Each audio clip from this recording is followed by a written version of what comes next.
โน่นกระพริบอ่ะยังไม่ได้เปิดอยู่นี่ครับเราจะให้ถึงแค่10 เพลงพอครับมันจะได้ยาวเกินไป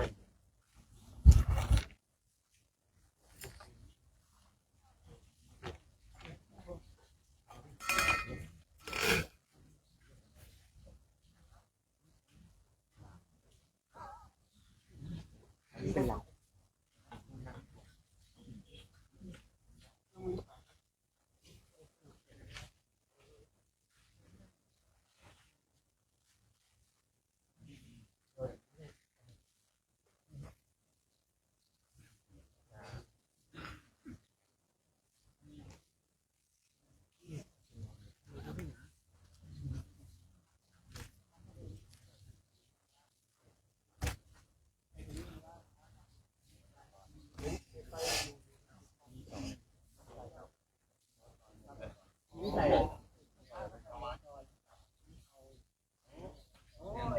ไปวัดตัวยังไม่มาเหรอ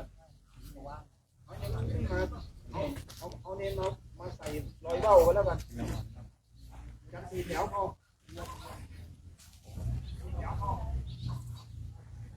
องค์ที่11มาแล้วมายังเอาถ้ามาก็ไม่ต้องอ่ะครับยังไม่เชิญอ่ะ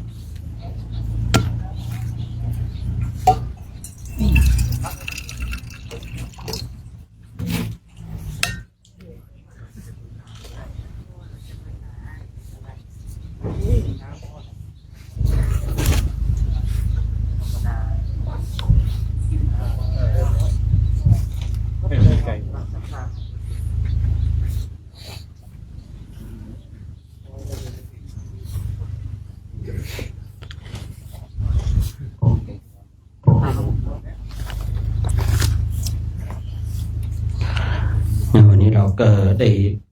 มาถึงที่วัดหนองหล่มเนาะต้องกราบขอบพระคุณหลวงพ่อพระครูภัสระนิวิทย์นะ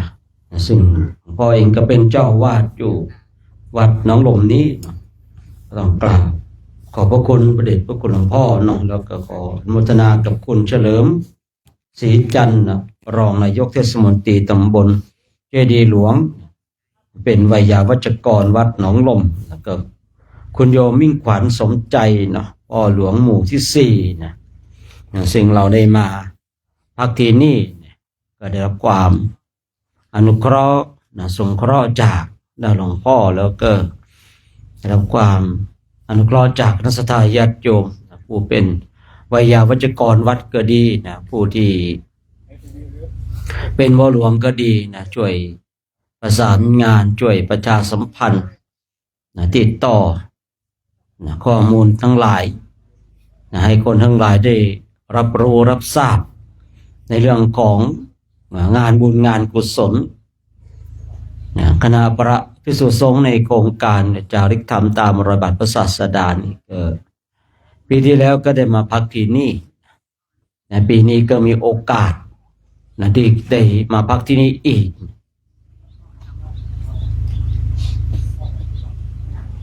เมื่อเป็นเช่นนี้แล้วเราก็จะได้มาทำหน้าที่ของเราในการทำวัดสวดมนต์เจริญธรรมกรรมฐานนะว่าไงกันน้องแม่ชีน้องแถวบ้านแล้วก็แม่ตรงชีอ๋อจะถ่ายรูปไปถ่ายตรงนี้ก็สาธุนะสาธุคณะแม่ชีเนาะเอานะแม่ชีร่วมถวายค่าน้ำปันนะนะเห็นเนาะคือพูดง่ายๆว่าเห็นแล้วศรัทธานะหยุดไม่ได้นะเห็นแล้วปฏิบัติกันเดินกันแหมแล้วศรัทธาปฏิบัติไม่ได้หยุดอยู่ไม่ได้แล้วนะต้องทำแล้วนะโมทนานะคณะแม่ชีนะพวกนี้ก็กล่าวว่าจะไปพิจารณาโยเกิร์ตนะที่งานเขาแจกกระบงมาเขาบอกว่าหลวงพ่อเลยบอกว่ามาแจกที่นี่ครับเอาไงครับเอาเก็บไว้ก่อนแล้วกันนะพวกนี้ก็กล่าวว่าจะไปพิจารณาโยเกิร์ตนะเอารสธรรมชาตินะ ออริจินอลนะเราท่านทั้งหลายเนาะบางสิ่งบางอย่างก็ว่ากันไป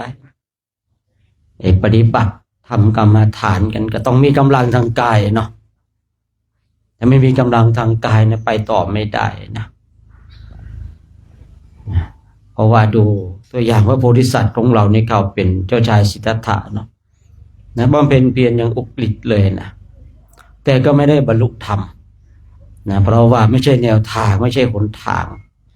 นี่เรานี่โชคดีนะที่เกิดมาแล้วเนี่ยเข้ามาบวชแล้วมีแนวทางในการปฏิบัติโดยไม่ต้องไปงมไม่ต้องไปศึกษาค้นคว้านะพระพุทธเจ้าปรุงสูตรสำเร็จให้กับเราเรียบร้อยแล้วนี่เมื่อพระพุทธเจ้าปรุงสูตรสำเร็จให้กับเราเรียบร้อยแล้วเรามีหน้าที่นะพูดง่ายๆว่ามีคนปรุงกับข้าวให้เราเรียบร้อยแล้วเรามีหน้าที่กินอย่างเดียวเหมือนกันพระพุทธเจ้าพระองค์ทรงได้ปรุงนะหลักสูตรนะแห่งการปฏิบัติธรรมนะไว้ชัดเจนแล้วนะขอให้เราได้อ่านได้ศึกษาเถอะเมื่อเราได้อ่านได้ศึกษาแล้วเราก็ได้นำมาปฏิบัติ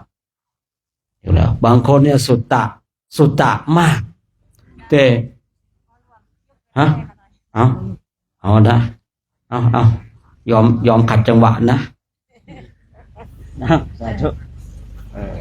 โยมอะไรนะโยมแม่ทูลนะมาเนี่ยผมไม่เคยถามผมคือนิสัยผมเนี่ยผมไม่ชอบถามชื่อใครนะนอกจากได้ยินเขาเรียกกันแล้วแอบจำนะนิสัยผมแต่ไหนแต่ไรแล้วผมเลยไม่ค่อยรู้จักใครนะและผมก็ไม่อยากให้ใครรู้จักผมนะครับลายของผมก็ใช้ของนกขมิ้นไร้รังนอนตั้งแต่เปิดลายใหม่ๆแล้วผมก็ใช้นกตัวนี้ตั้งแต่เปิดลายผมไม่เคยเปลี่ยนอีกเลยนะย้อนกลับมาในเรื่องของเราบางคนสุตตะมากแต่ไม่ได้ปัญญาจากสุตตะนั้นบางคนเนี่ยสุตตะน้อยแต่ได้ปัญญาจากสุตตะนั้นสุตตะคือการได้ยินได้ฟังเมื่อได้ยินสูตรใดสูตรหนึ่งเนี่ยหรือว่าบทใดบทหนึ่งในพระไตรปิฎกเนี่ยจะเป็นชาดกก็ดีจะเป็นพระสูตรก็ดีจะเป็นโน่นนี่ก็ดีเนี่ยถึงแม้ว่ามีสุตตะน้อยแต่เมื่อได้ยินแล้วนำไปปฏิบัติบุคคลนั้นย่อมได้ประโยชน์จากการที่ตนเองมีสุตตะน้อยแต่บางคนนะมีสุตตะมากคือการได้ยินการได้ฟังมากฟังครับโอ้ยฟังมากเลยเนาะแต่ไม่ได้ประโยชน์จากสุตตะนั้นเลยเพราะตนเองไม่ได้นำไปปฏิบัติผมชอบใจมากเลยในสูตรนี้ที่พระพุทธเจ้าพระองค์ทรงตรัสในเรื่องของสุตตะว่าบางคนเนี่ยในโลกนี้มีสุตตะน้อยแต่ก็ยังได้ยินได้ฟังนะในชาดกบ้างในพระสูตรบ้างนะเรียกว่าสิ่งต่างๆที่พระเจ้าทรงตรัสไว้ถึงแม้ตนเองมีสุตตะน้อยแต่ก็นำไปปฏิบัติย่อมนะได้รับประโยชน์แห่งสุตตะนั้นย่อมได้รับประโยชน์จากสุตตะนั้นคือพูดง่ายๆว่าได้ยินได้ฟังแล้วนำไปปฏิบัติเลยเอาหายใจเข้าพุทหายใจโทนะได้ยินแค่นี้ก็ไปเลยครับ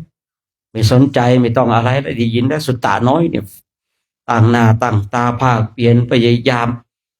หายใจเข้าพุทหายใจออกโทจากวันเป็นเดือนจากเดือนเป็นปีจากปีเป็นหลายปีก็เข้าใจจากสุตตะน้อยแต่บางคนเนี่ยมีสุตตะมากเหลือเกินโอ้ยฟังครับ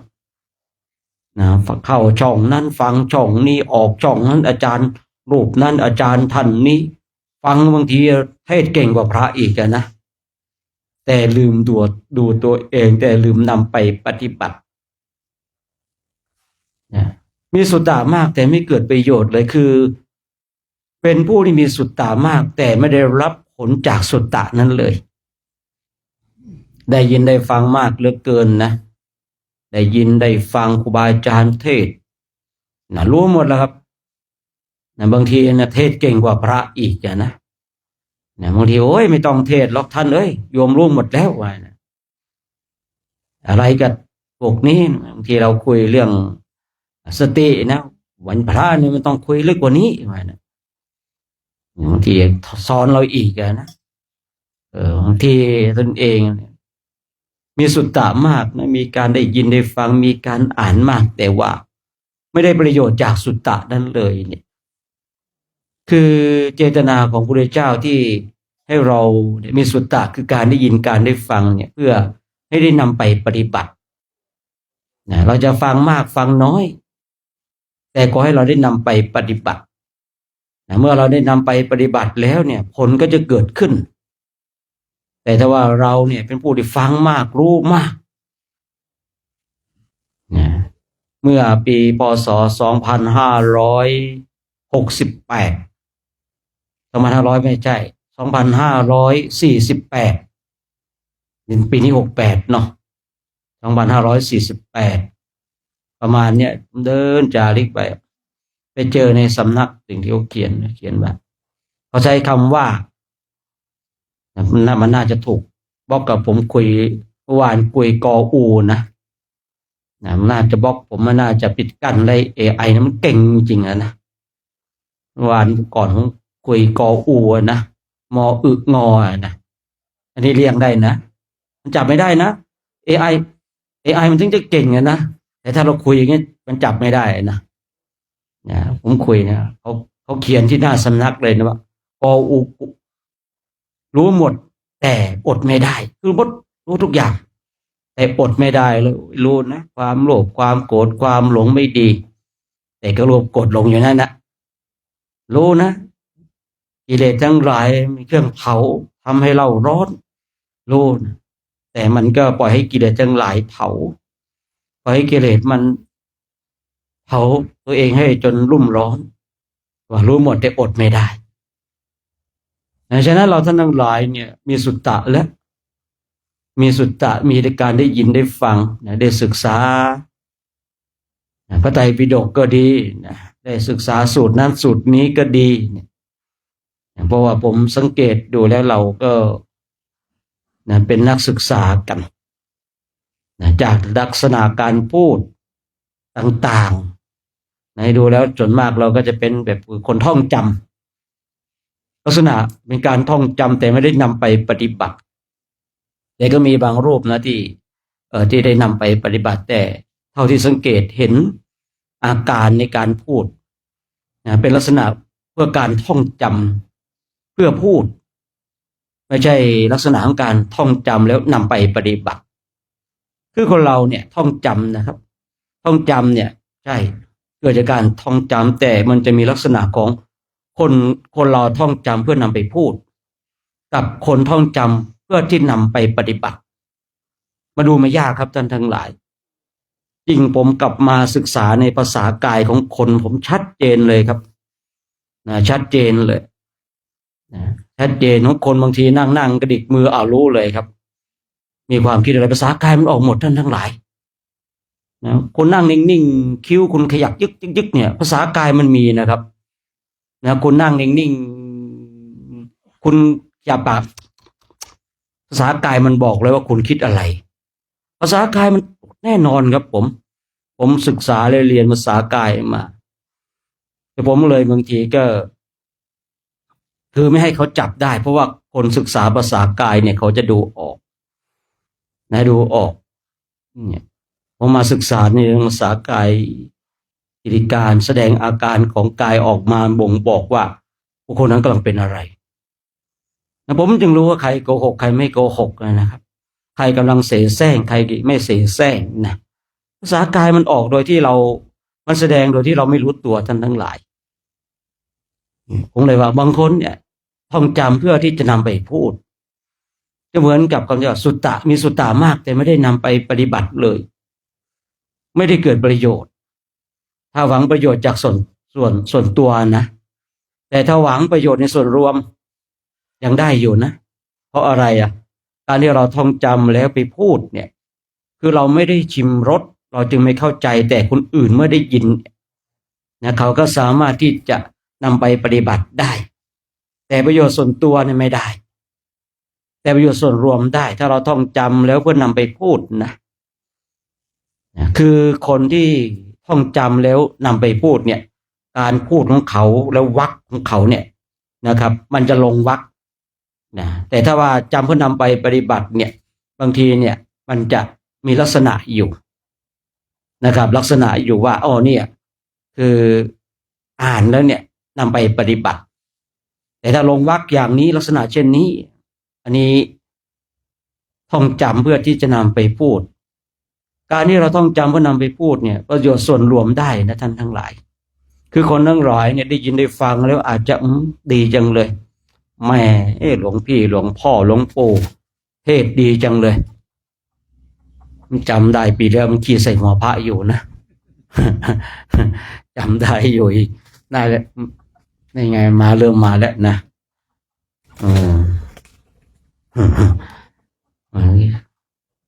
ตกใส่หัวไม่เท่าไรกลัวตกใส่แก้วกาแฟดินะ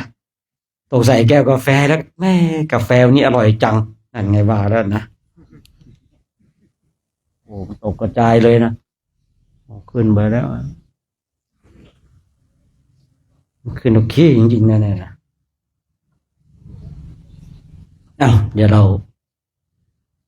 จะพร้อมกันหมดเดี๋ยวเรากราบพระไหว้พระกันดีกว่าเนาะจะได้นั่งภาวนากันวันนี้นะวันนี้เรามาถึงเร็วเนาะภาวนากันสักหน่อยเนาะน้ำขาพระแล้วอะไรน้ำขาพระแล้วอีมังได้หรือเปล่า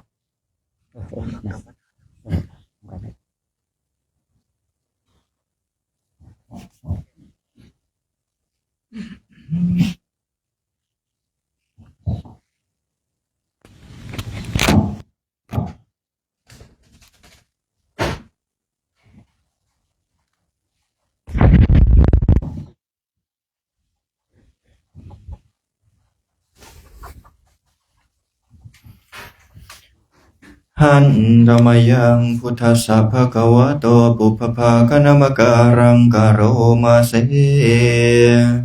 นะโมตัสสะภะคะวะโตอะระหะโตสัมมาสัมพุทธัสสะนะโมตัสสะภะคะวะโตอะระหะโตสัมมาสัมพุทธัสสะนะโมตัสสะภะคะวะโตอะระหะโตสัมมาสัมพุทธัสสะอิมังกัมมัฏฐานังอธิษฐามิทุติยัมปิอิมังกัมมัฏฐานังอธิษฐามิตติยัมปิอิมังกัมมัฏฐานังอธิษฐามิกราบ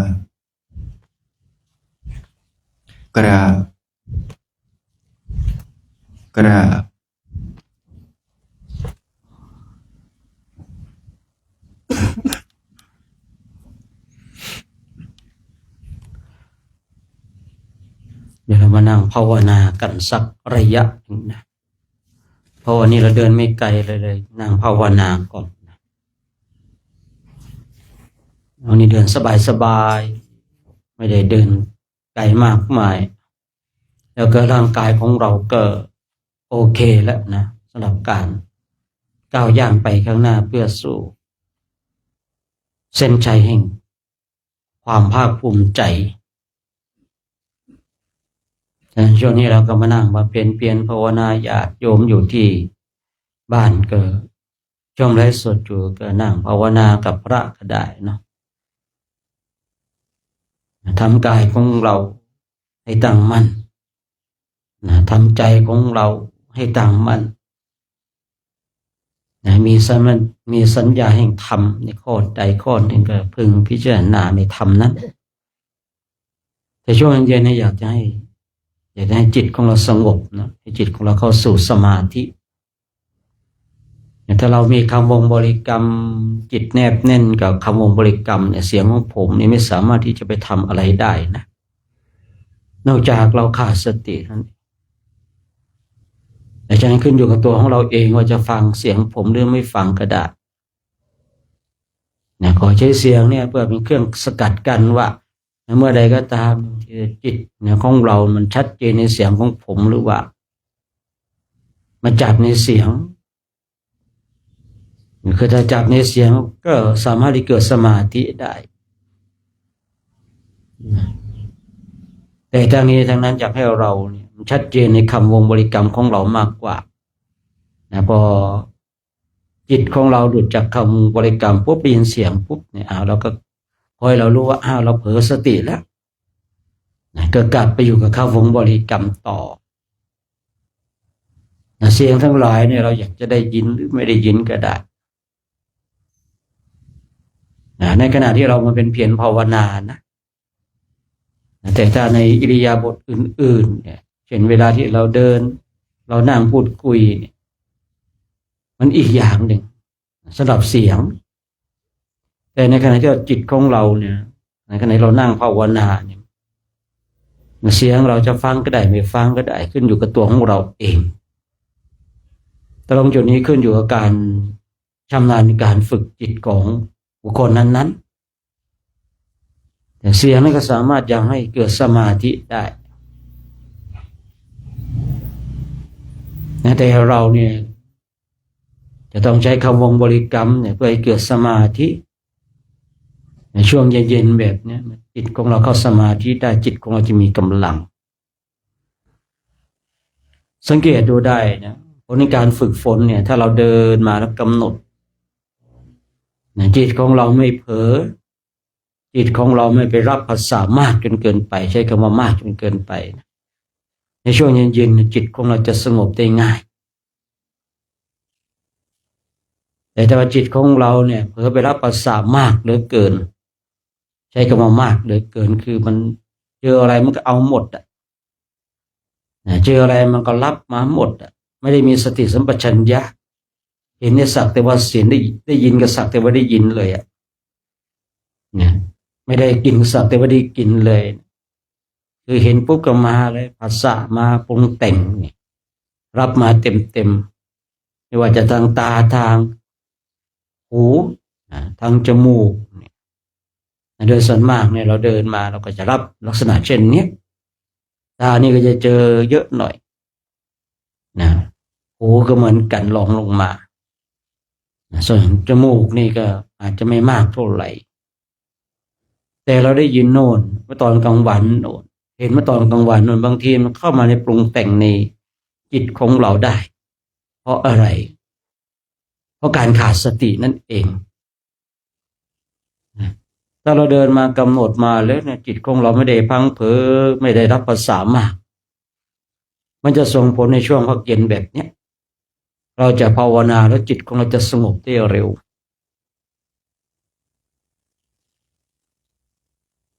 มีคำกล่าวว่าจิตสงบจะพบพุทธะ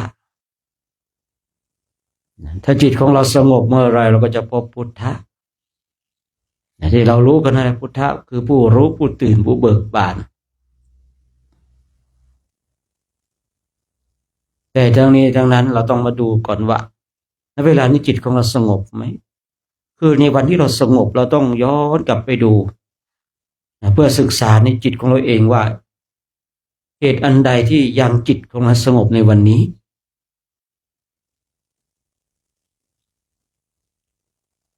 วันนี้จิตของเราไม่สงบมันฟุ้งซ่านเหลือเกิน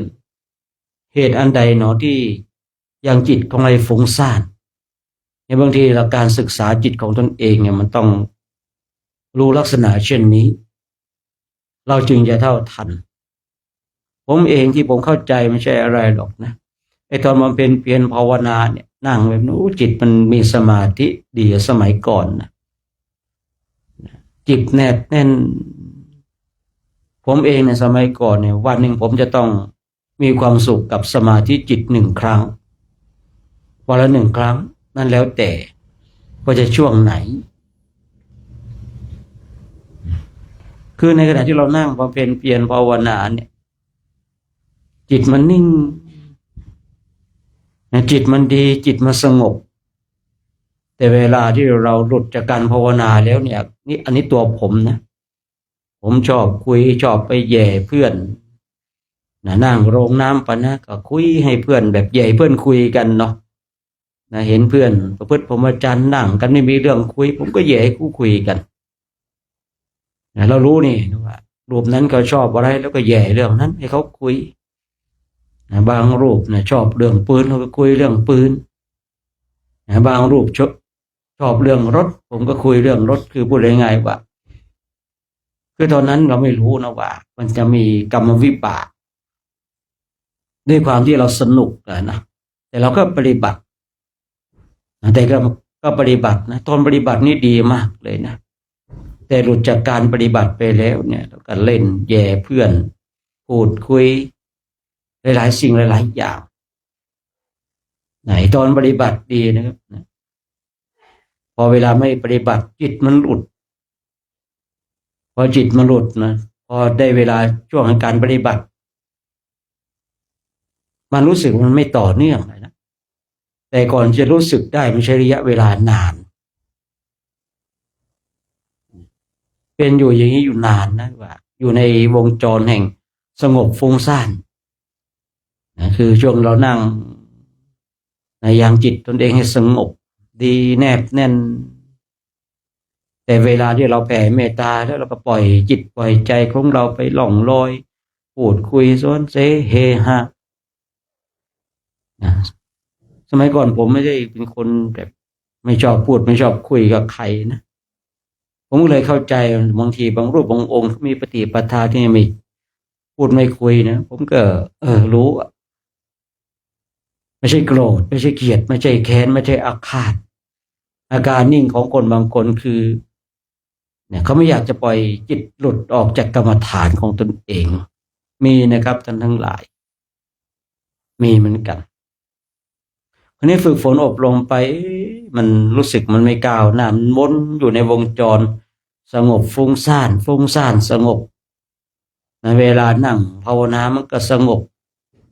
แต่สงบเนี่ยมันสงบแล้วมันน่าจะมีดียิ่งกว่านี้นะมันมีความสงบเพียงเท่านี้มันน่าจะมีดียิ่งกว่านี้เหตุอันใดเนาะพอวันหนึ่งที่เราจะรู้สึกตัวก็เกิดจากการที่เราไปพูดไปคุยไปแย่ให้เพื่อนคุยกันสนุกสนานเนี่ยนะแต่หลังจากนั้นผม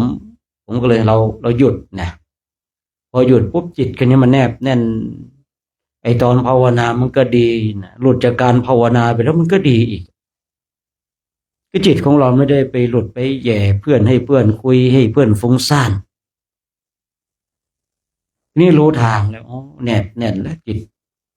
เราปล่อยให้จิตของเรามันหลุดไปกับสิ่งทั้งหลายในขณะที่เราไม่ได้ภาวนาเราคิดว่าไอการภาวนาเนี่ยมันต้องมานั่งเท้าขวาทับเท้าซ้ายมือขวาทับมือซ้ายในช่วงนั้นนะคิดว่าการภาวนาต้องเดินจงกรมแต่เวลาอื่นเราไม่ต้องภาวนาในช่วงก่อนนู้นก็มีความเข้าใจเช่นนี้ว่าการภาวนาเนี่ยต้องภาวนาตอนนั่งสมาธิภาวนาต้องเดินจงกรมนี่เขาเรียกว่าการภาวนาเวลาอื่นครับภาวนาไม่ได้คือสมัยก่อนเนี่ยคือเราพูดง่ายๆว่าจะหาครูบาอาจารย์ที่จะพร่ำสอนบอกกล่าวมันก็ไม่ใช่ว่าหาไม่ได้ก็หาได้นะมันก็หาได้แต่ว่าวาสนาที่จะไม่ต้องกับครูบาอาจารย์บางทีเราก็ไม่ได้พบไม่ได้เจอกับท่านก็เลยไม่รู้เนี่ยใจเองก็มีความคิดว่าการภาวนาเนี่ยมันต้องอยู่ในการเดินจงกรมการนั่งสมาธิเท่านั้นเวลาอื่นห้ามภาวนาพอมีความเข้าใจว่าที่จริงเราคิดผิดที่จริงเราคิดผิดเมื่อรู้เช่นนี้ปุ๊บช่วงเวลาอื่นๆเนี่ยพยายามที่จะมีสติมีสัมปชัญญะเมื่อเรามีความพยายามที่จะมีสติสัมปชัญญะกับอิริยาบถน้อยใหญ่ไม่ว่าจะยืนจะเดินจะนั่งจะนอนอิริยาบถใหญ่อิริยาบถย่อยมีสติสัมปชัญญะพูดอย่างนี้ไม่ใช่ว่าทำวันเดียวได้นะท่านทั้งหลายไอ้พูดว่ามีสติมีสัมปชัญญะกับอิริยาบถน้อยใหญ่ในการเคลื่อนไหวไม่ใช่ว่าทำแค่วันเดียวได้นะทำอยู่นานโขจึงจะได้แต่เวลาพูดเช่นนั้นแป๊บเดียวนะว่า อยู่กับสติสัมปชัญญะในอิริยาบถน้อยใหญ่เนี่ยพูดแป๊บเดียวแต่เวลาที่ปฏิบัติเนี่ยใช้เวลานานมากคราวนี้เมื่อเรามีสติสัมปชัญญะอยู่กับอิริยาบถน้อยใหญ่แล้วมันบวกกับการที่เราฝึกฝนอบรมเนี่ยคราวนี้นั่งสมาธิแต่ท่านทั้งหลายจำได้ว่าบางคราวเองเนี่ยเพียงแต่ได้ยกเท้าขวาทับเท้าซ้ายมือขวาทับมือซ้ายเนี่ยจิตมันนิ่งเลยแต่บางทีมันจะดับแล้วมันจะดับตอนที่เท้าของเรายังไม่ทันทับกันเลยนะมาเร็วมากจิตที่ฝึกดีแล้วเนี่ยนี่ที่บอกว่าจิตที่ฝึกดีแล้วย่อมนำความสุขมาให้เนี่ยเป็นเช่นนั้นจริงๆเป็นเช่นนั้นจริงๆถ้าบุคคลหนึ่งบุคคลใดก็ตามเนี่ยฝึกฝนอบรมแล้วมีสติสัมปชัญญะกับอิริยาบถน้อยใหญ่จะพูดจะคุยให้มีสติจะทำสิ่งหนึ่งสิ่งใดให้มีสติจะกางเต็นท์จะเดินจะเข้าห้องน้ำจะอาบน้ำแปรงฟันจะฉันข้าวจะนุ่งห่มจีวรถ้าเรามีสติกับสิ่งเหล่านี้นะมีการกำหนดรู้อยู่ตลอดเวลาเนี่ยนั้นนักบวชเช่นเราเนี่ยสมาธิมันง่ายอยู่แล้วมันง่ายอยู่แล้วเพราะเรามีสติมีสัมปชัญญะนี่ย้อนกลับมาดูตัวของเราว่าตอนเราฉันข้าวมีสติมากน้อยขนาดไหนมีตัวรู้มากน้อยขนาดไหนในขณะที่เราจะนุ่งห่มจีวรเนี่ยเรามีสติมีสัมปชัญญะมากน้อยขนาดไหนในขณะที่เราจะอาบน้ำถูเนื้อถูตัวเนี่ยเรามีสติมากน้อยขนาดไหนเนี่ยกระบวนการของการฝึกฝนท่านทั้งหลายอย่าไปคิดว่าจะมานั่งสมาธิเดินจงกรมอย่างเดียวที่จะทำให้เราบรรลุธรรมเป็นไปไม่ได้หรอกในยุคของเรานะคือเราต้องสะสมต้องหล่อหลอมทุกขณะทุกเวลาแล้วจิตของเราจริงๆจะสมควรแก่การงานสมควรแก่ธรรมขอประทานอภัยและขอโทษไว้ณโอกาสนี้อย่างถ้าเราเนี่ยเวลาที่เรานั่งบำเพ็ญเพียรภาวนาเรามีความตั้งใจสูงมากเลยกำหนดได้ชัดเจนจิตเนี่ยอยู่กับการกำหนดหายใจเข้าหายใจออกมีสติมีสัมปชัญญะจิตแนบแน่นเวลาเดินจงกรมเนี่ยจิตของเราก็แนบแน่นอยู่กับปัจจุบันธรรมแต่เวลาอื่นเราไม่เคยกำหนดเลยเราไม่เท่าทันเลยนะยากเหลือเกินเนี่ยที่เราจะได้บรรลุธรรมเพราะจิตมันไม่ต่อเนื่องจิตมันไม่สมควรแก่การงานจิตมันไม่สมควรแก่ธรรมท่านทั้งหลายลองสังเกตดูเถอะว่าวันนี้เราตั้งอกตั้งใจมีสติมีสัมปชัญญะเวลานั่งสมาธิเนี่ยมันง่ายเหลือเกินวันไหนที่จิตของเรามันหลุดไปกับภาษาทั้งหลายวันนั้นบางทีนั่งไปแล้วโอ้ยกว่าจะสงบได้นะนั่งเป็นชั่วโมงนะนั่งเป็นชั่วโมงนะจึงจะได้รับความสงบนะผมมาเข้าใจว่าการที่เราฝึกปฏิบัติธรรมกรรมฐานเนี่ยเวลาที่จิตของเราฟุ้งซ่านเนี่ยเราต้องนั่งให้มันผ่านให้ได้จะเป็นชั่วโมง2 ชั่วโมง3 ชั่วโมงเนี่ยผมจำได้ผมเคยพูดเรื่องนี้ไว้ก่อนแล้วจึงขอมาย้ำพูดอีกครั้งหนึ่งว่าเมื่อใดก็ตามถ้าจิตของเรามันฟุ้งซ่านนะถ้าเราอยู่ในเพียงผู้เดียวนะอยู่กับการปฏิบัติของเราเนาะแต่ถ้าเรามาอยู่อย่างนี้บางทีมันก็เป็นเรื่องยากนิดนึงที่เราจะทำแต่ถ้าว่าในยามค่ำคืนหลังจากที่เราเลิกแล้วเนี่ยอันนี้ทำได้แต่เป็นเรื่องส่วนตัวของเราแต่ถ้าเรานั่งจิตของเราฟุ้งซ่านสับสนวุ่นวายเนี่ยนั่งให้มันผ่านให้ได้จะเป็นชั่วโมง2 ชั่วโมง3 ชั่วโมงนั่งไปเด้ออย่าฟุ้งซ่านนักเราจะนั่งถึงแม้เราไม่เท่าทันเราตามดูก็ยังดีคือผมเองเนี่ยที่ผมเข้าใจในเรื่องนี้เพราะว่าคือมันเคยเป็นเนาะว่าพอฟุ้งซ่านเนาะไม่เอาดีกว่าวันนี้จิตมันฟุ้งซ่านไม่สงบนั่งไปก็ไม่ได้อะไรณเวลานั้นคิดเช่นนี้ท่านทั้งหลายถ้าจิตฟุ้งซ่านไปจะทนนั่งทำไมนั่งไปก็ฟุ้งซ่านไม่ได้รับความสงบยิ่งมี เคยได้ยินคำหนึ่งว่านั่งไปแล้วจิตมันฟุ้งซ่านเกิดอกุศลได้บาปไปกันใหญ่เลยกันนี้นะมันมีคำนี้มาสนับสนุนด้วยนะมันก็เลยทำให้เวลาที่จิตมีความฟุ้งซ่านเราก็หยุดการภาวนาเนี่ยเพราะมีคำหนึ่งเคยได้ยินมาว่าเมื่อเรานั่งแล้วจิตของเราเกิดอกุศลเมื่อจิตของเราเกิดอกุศลคิดสิ่งที่ไม่ดีเราย่อมจิตของเราเป็นอกุศลนะเอาแล้วเราจะนั่งให้จิตเกิดอกุศลทำไมอ่ะเราจะนั่งให้จิตฟุ้งซ่านทำไมอ่ะณเวลานั้นคิดเช่นนั้นทั้งหลายแต่เป็นความคิดที่ผิดพลาดคำพูดนั้นดูดีนะว่านั่งเนี่ยจิตของเราเกิดอกุศลมันเป็นบาปแล้วเราจะนั่งให้เกิดบาปทำไมอ่ะสู้เราหยุดนั่งแล้วเราไปทำอย่างอื่นมันจะได้ไม่บาปตอนนั้นได้ยินเช่นนั้นว่าเวลาที่จิตของเราในเกิดอกุศลมันเป็นบาปมันไม่ได้บุญโอ้โหคำนี้มันมาขวางการปฏิบัติของผมคำนี้ขวางในการปฏิบัติของผมพอจิตมันแบบฟุ้งซ่านมันเกิดอกุศลเราจะนั่งให้บาปทำไมอ่ะเจตนาของเรานั่งเพื่อต้องการบุญเนี่ยนั่งแล้วเกิดบาปผมก็ละความเพียรก็เนี่ยจิตเนี่ยมันบางทีเนี่ยมันก็ฟุ้งซ่านบ้างมันก็สงบบ้างแต่พอจะเป็นเช่นนี้บ่อยๆจิตมันเสพกับความฟุ้งซ่านช่วงหลังที่จากนั้นมันมันรู้สึกว่ามันจะเกิดขึ้นบ่อยพอนั่งปุ๊บมันก็จะมีเรื่องนู่นเรื่องนี้คิดพอมันคิดปรุงแต่งเรารู้ว่ามันเป็นบาปอกุศลนี่ไม่ดีอ่ะต้องเลิกนะเดี๋ยวจะเป็นบาปนั่งภาวนาได้เป็นบาปช่วงหลังมันเป็นบ่อยเข้าผมว่าแบบนี้ไม่ใช่แล้วมันน่าจะมีอะไรผิดพลาดในการปฏิบัติเราจะหวังให้จิตของเราปฏิบัติแล้วเกิดความสงบเราจึงปฏิบัติให้มันเต็มที่แต่ช่วงหลังรู้สึกว่า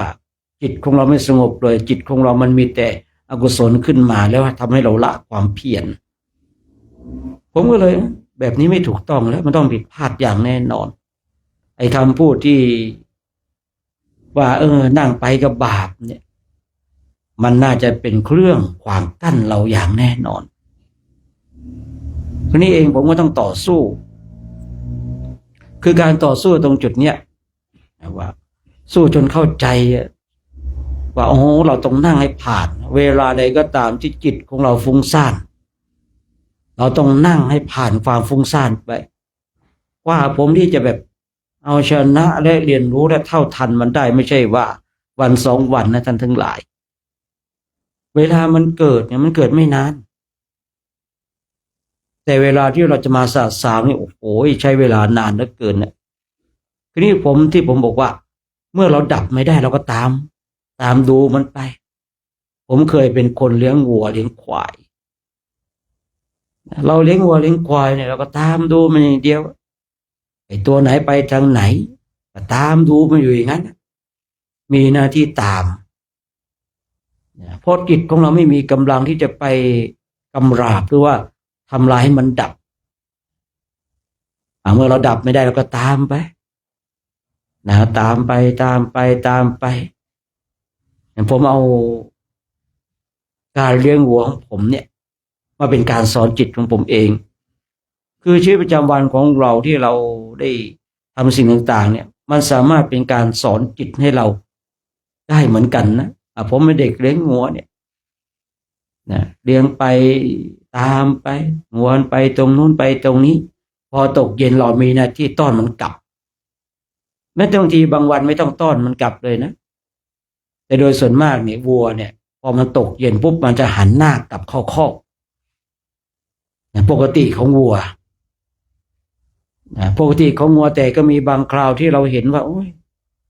อยากจะต้อนมันกลับให้มันไวกว่าปกติอันนี้เป็นหน้าที่ของเราที่เราต้องต้อนแต่ปกติของวัวแล้วเนี่ยเวลาเย็นๆแล้วเนี่ยมันไม่มีนาฬิกาดูนะ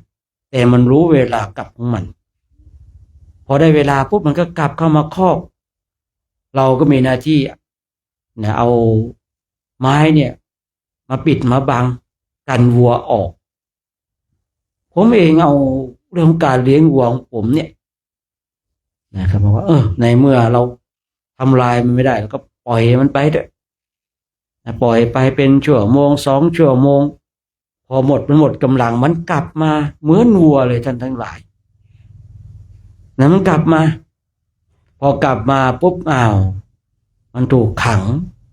วัวถูกขังจิตของเราเองกันหมดกำลังแล้วหมดกำลังความฟุ้งซ่านคนนี้จิตของเราก็ได้สมาธิคือเมื่อจิตของเราหมดกำลังแล้วเนี่ยมันกลับมาปุ๊บเนี่ยมันเหมือนกับกำลังแห่งความประยศจิตแห่งความฟุ้งซ่านเนี่ยมันหมดกำลังมันหายประยศก็เนี่ยเรามีพื้นฐานในการปฏิบัติเรารู้นี่ว่าจิตที่มันประยศเมื่อสักครู่นี้หมดกำลังแล้วมันก็เข้าทางแห่งนักปฏิบัติธรรมกรรมฐานว่าเราต้องภาวนาต่อไปภาวนาต่อไปตอนแรกจิตมันฟุ้งซ่านสับสนพอมันหายประยศแล้วนี่เป็นหน้าที่ของเราเมื่อมันหายจากความสับสนวุ่นวายฟุ้งซ่านมันเป็นปกติของจิตของทุกๆคนเมื่อใดก็ตามความฟุ้งซ่านมาความสงบจะไม่มาเมื่อใดก็ตามที่ความสงบมาความฟุ้งซ่านจะหายไปคราวนี้ความฟุ้งซ่านมันหายไปในความสงบก็เกิดขึ้นผมจึงรู้ว่าไอ้ความสงบเนี่ยมันอยู่หลังความฟุ้งซ่านไปนิดนึงแต่เราต้องทนให้ได้ต้องทนนั่งดับไม่ได้เราก็ตามดูมันไปความฟุ้งซ่านทุกครั้งนับตั้งแต่วันนั้นเนี่ยทุกครั้งที่จิตผมเกิดความฟุ้งซ่านหน้าที่ของเราคือตามดูหมดกำลังเนี่ยมันกลับเองพอเป็นเช่นนี้เนี่ยจิตมันชำนาญอันนี้ไม่ใช่แค่วันเดียวชำนาญนะในหลายเดือนเลยท่านทั้งหลายกว่าจะชำนาญกว่าจะเข้าใจเพราะว่าการฝึกจิตของเราไม่ได้ชนะทุกครั้งบางครั้งเราก็แพ้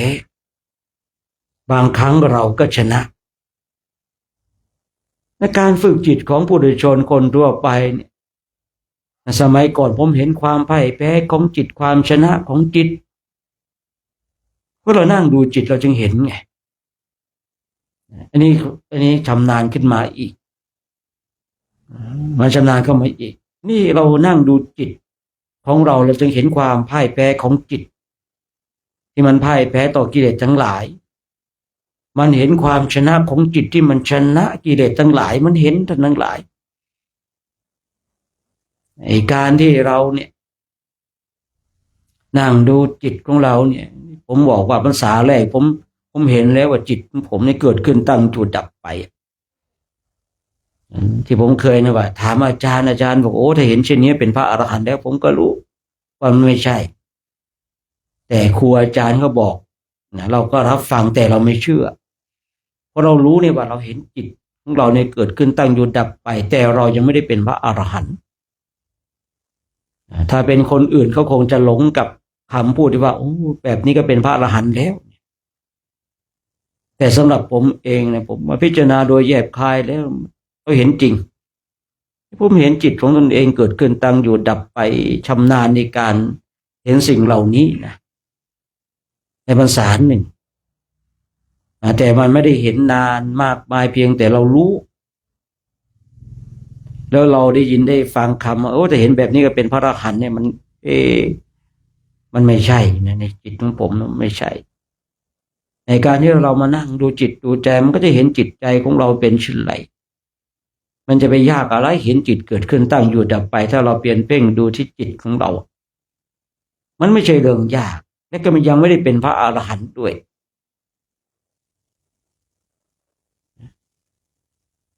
คือในระดับความเป็นพระอรหันต์ที่เห็นจิตที่มันเกิดขึ้นตั้งอยู่ดับไปเนี่ยในโอกาสต่อไปนะเดี๋ยวจะมาพูดมาคุยให้ฟัง ต้องรู้โอกาสอันสมควรคนนี้ผมเห็นนะจิตเกิดขึ้นตั้งอยู่ดับไปเนี่ยก็เห็นนะว่าเราเพียรเพ่งดูจิตของเราอ่ะมันจดจ่อมันก็เห็นจิตมันแสดงอาการที่ผมเคยบอกเห็นจิตมันแสดงอาการเห็นกิริยาของจิตพอเห็นปุ๊บดับปั๊บพอเห็นปุ๊บดับปั๊บพอเห็นปุ๊บดับปั๊บมันอย่างนั้นเลยนะมันดับอย่างนั้นเลยนะท่านทั้งหลายถ้าเราเปลี่ยนเพ่งดูจิตของเรานะมันเห็นแต่ยังไม่ใช่พระอรหันต์ยังไม่สามารถที่จะทำลายอาสวะกิเลสได้เพียงแต่เราเข้าไปรู้เข้าไปเห็นผลแห่งการที่เรานั่งดูจิตนั่นเอง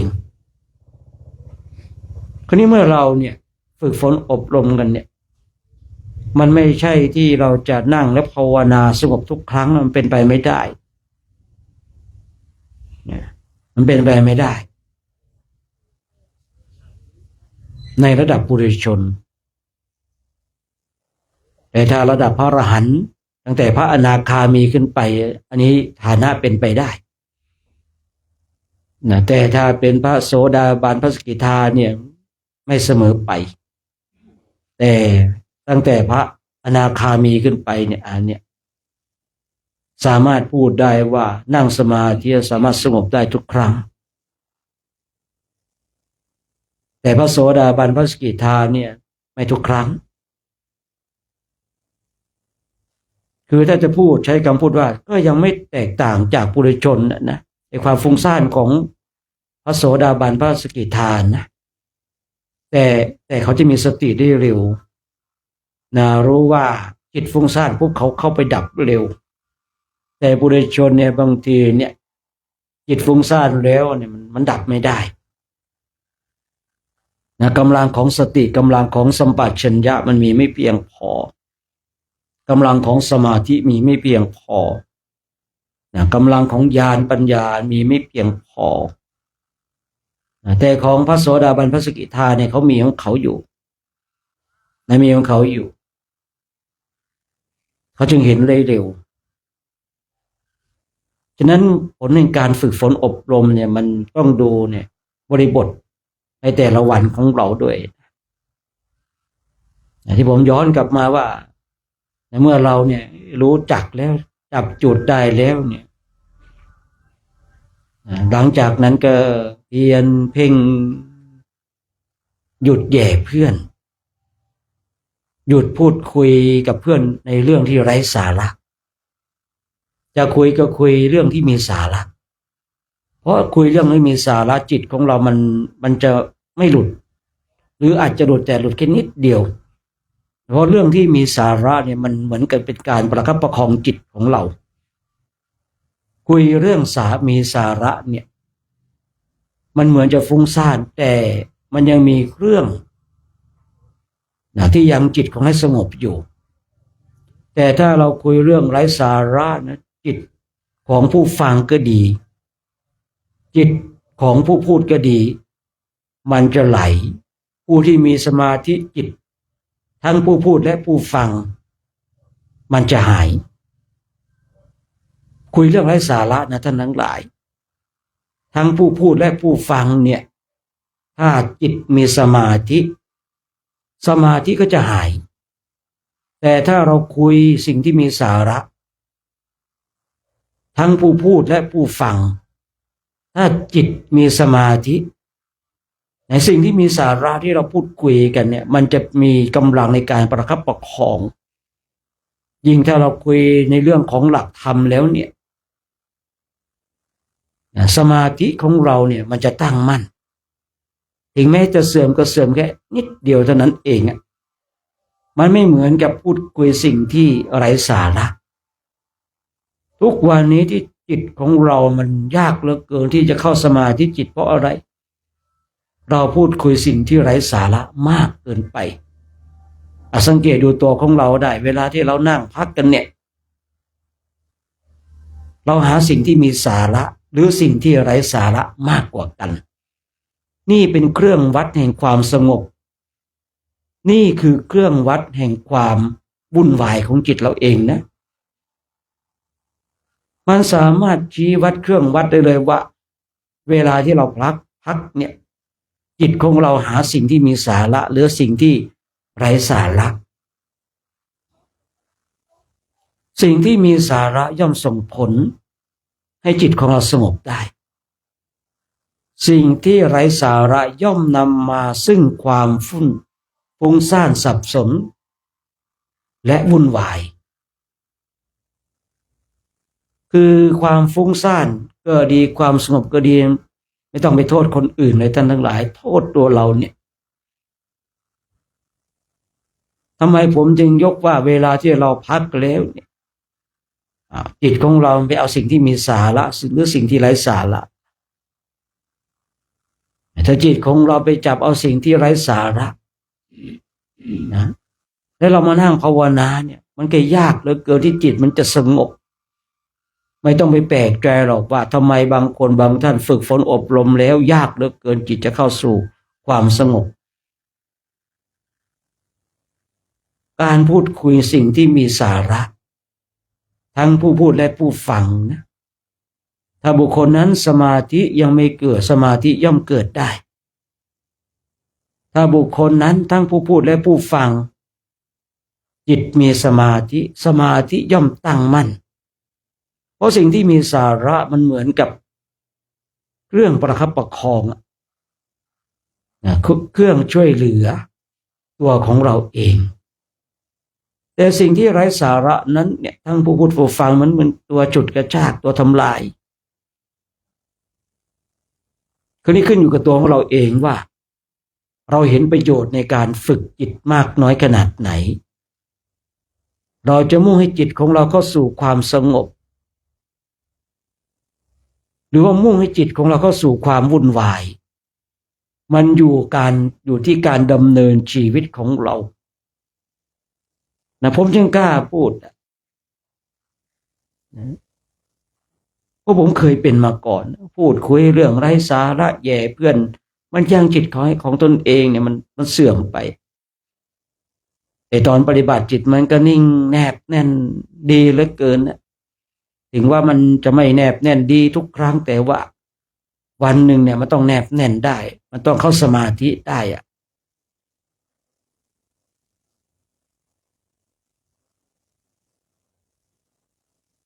แต่ถ้าเราไปแย่เพื่อนพูดคุยสิ่งที่ไร้สาระมันยากเหลือเกินทำไมจิตมันฟุ้งซ่านเนาะทำไมจิตมันสับสนจริงพออีวันที่เข้าใจแล้วก็หยุดหยุดไปแย่เพื่อนหยุดไปพูดคุยสิ่งที่ไร้สาระจะคุยสิ่งที่มีสาระชวนกันปฏิบัติชวนกันเดินจงกรมชวนกันนั่งสมาธิสภาวะดีมากเลยก่อนหน้านั้นสภาวะแย่มากเลย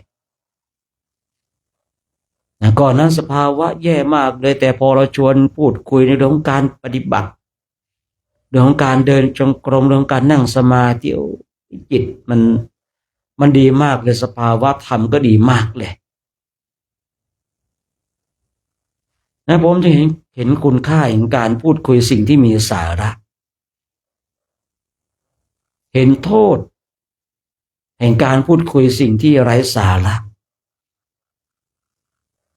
ฉะนั้นในวันนี้ให้เราท่านทั้งหลายเนี่ยสังเกตดูจิตของเราเองมีความภาคเพียรพยายามฝึกฝนอบรมจิตตภาวนาของเราเมื่อเราฝึกฝนอบรมจิตตภาวนาแล้ว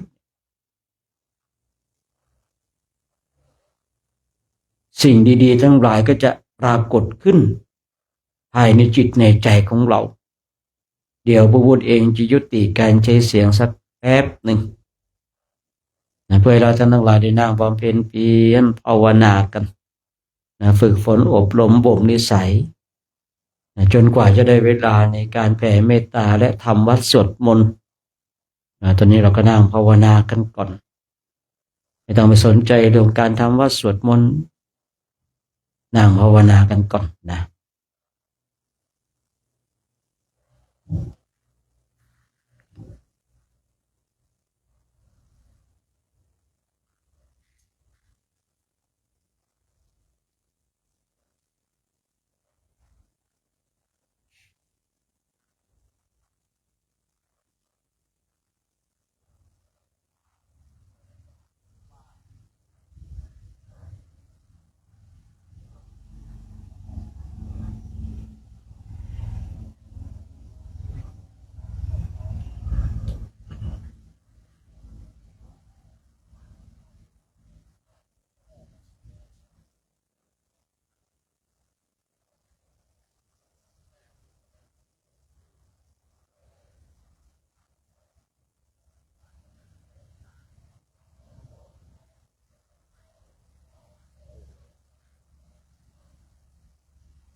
การ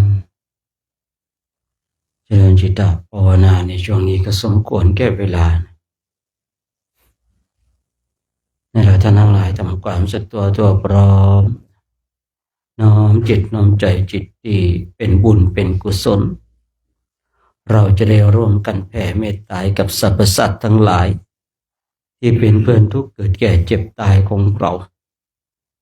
สัตว์ใดที่มีความทุกข์ขอให้พ้นจากทุกข์สัตว์ใดที่มีความสุขขอให้สุขยิ่งขึ้นไปนะ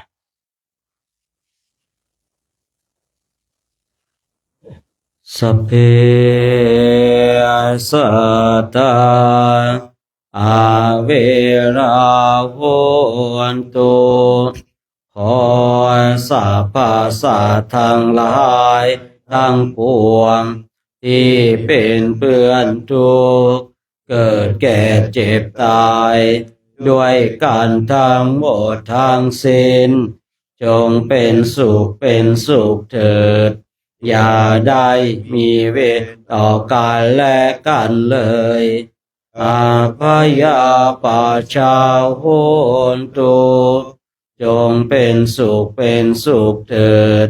อย่าได้พยาบาทเบียดเบียนซึ่งกันและกันเลย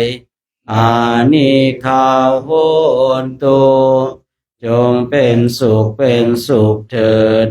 อย่าได้มีความทุกข์กายทุกข์ใจเลย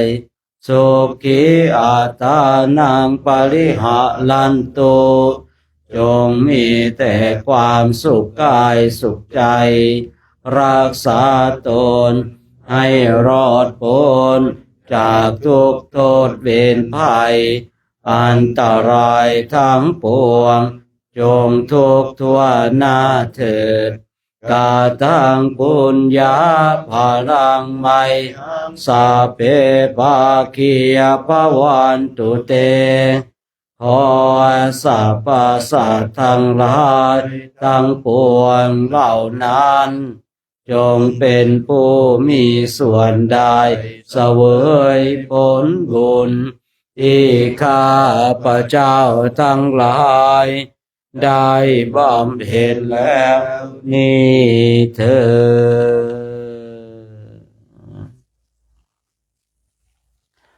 ดสาธุโมทนาเนาะช่วงนี้ก็ดูกับ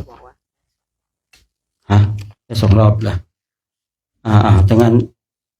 ภาวนาปานามี2 รอบงั้นเอารอบนี้ก่อนนะเอา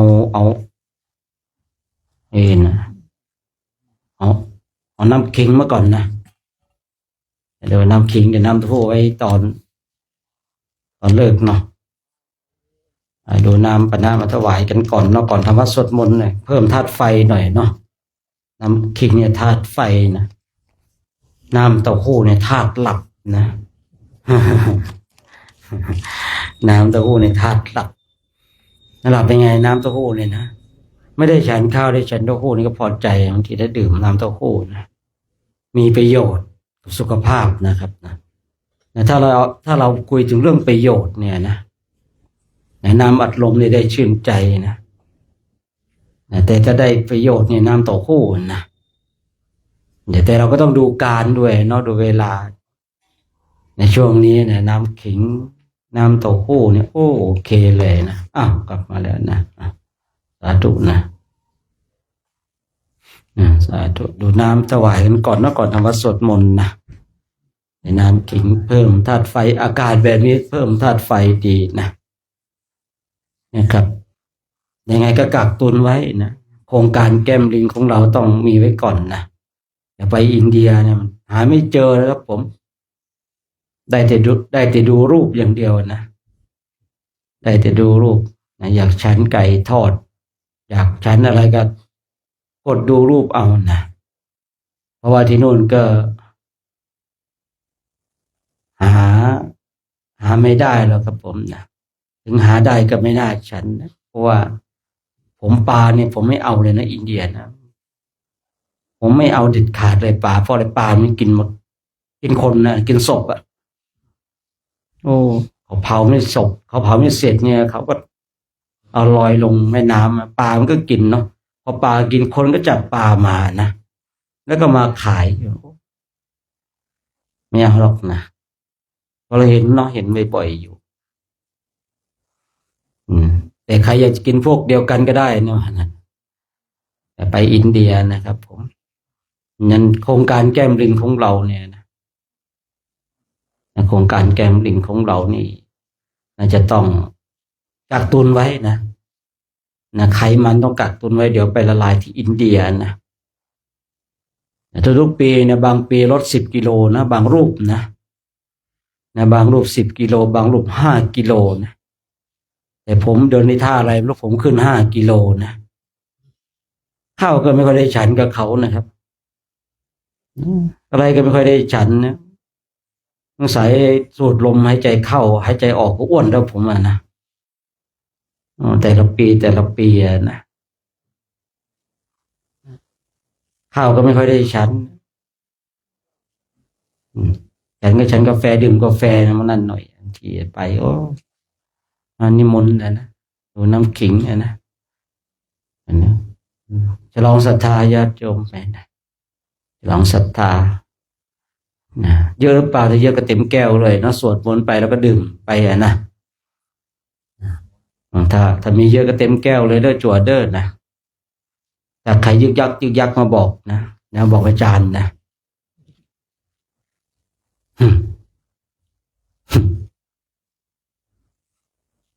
พอช่วงนี้เดินไม่ไกลแล้วร่างกายมันสบายแล้วนะครับผม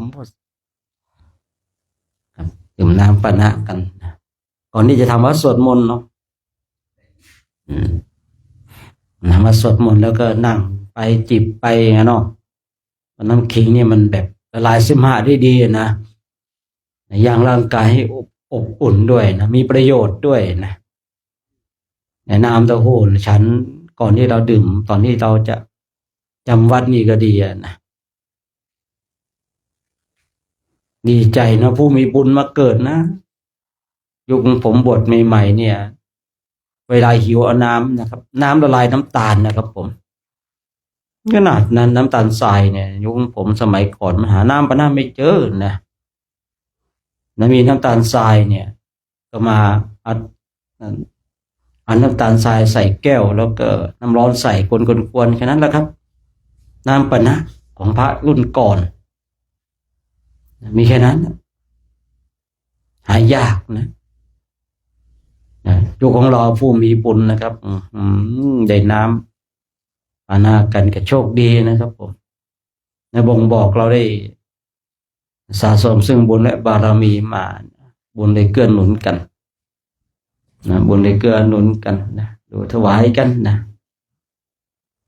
ถวายเสร็จก็จะได้ทำวัดสวดมนต์กันนะเดี๋ยวเราก็ให้พรนะตอนนู้นพร้อมกับน้ำพร้อมกับน้ำเต้าหู้ก่อนที่เราจะเลิกหน่อยนะ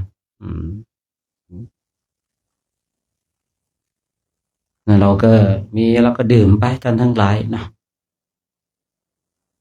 ยุคของเรามายุคต่อไปรุ่นต่อไปมาเขาก็จะสบายนะเขาก็จะได้สบายญาติโยมชาวบ้านน้องลมเนี่ยนะมีอัธยาศัยดีนะความค้นคว้าในบุญในกุศลกันความโชคดีของเราเนาะนิมนต์กันนะครับผมนะได้ครบยังจัวนะไอ้ครบจ้ะ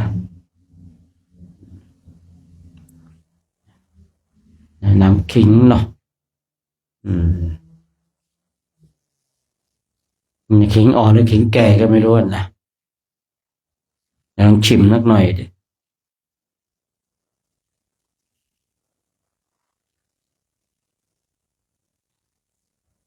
ไม่อ่อนไม่แก่นะกำลังพอดีเลยนะโอ้โยมนี่เข้าใจทำนะไปบางที่ได้ขิงแก่นะเผ็ดท้องนี่ร้อนเลยนะขิงแก่นี่ร้อนเลยนะครับบางทีเนี่ยเจอขิงแก่หิวก็หิวเนาะแหมเอาไปแล้วท้องนี่ร้อนเลยเจอขิงแก่นะนี่ขิงกำลังพอดีนะไม่อ่อนไม่แก่นะแต่ขิงอ่อนก็มันจะจืดหน่อยนะ นี่กำลังพอดีเลยนะเหมาะสำหรับพระธุดงค์เลยนะโยมเขาก็ใจทำนะถ้าได้ติดตามไปที่วัดน่านยิ่งดีใหญ่เลยนะน่าดื่มกันนะดื่มน้ำปันนะเอาหมดแล้วเราจ่อยหมดอย่างน้ำจริงเนี่ยฮะขอโทษเป็นประวัติการเลยนะบอกแล้วผมลองชิมดูแล้วหิงเขาทำกำลังพอดีเลยนะไม่อ่อนไม่แก่นะสูตรลงตัวนะไปบางที่เนี่ยนะสมัยก่อนผมจะฉันทุกวันนะครับน้ำขิงเนี่ยสมัยก่อนมีช่วงหนึ่งฉันทุกวันน้ำขิงเนี่ยแต่ว่าไม่ได้ใส่น้ำตาลนะน้องเลยเสริมน้ำเต้าหู้ได้อยู่นี่ได้ก้าเอาไปเลยนะน้ำเต้าหู้ดีโชคดีได้น้ำเต้าหู้2 รอบเลยนะเนี่ยคนมีบุญนะคนนี้คนมีบุญนะเบิ้ล2เลยนะเอาไปที่หลังเขาแล้วเมื่อกี้ไม่เป็นไรหรอกเนาะ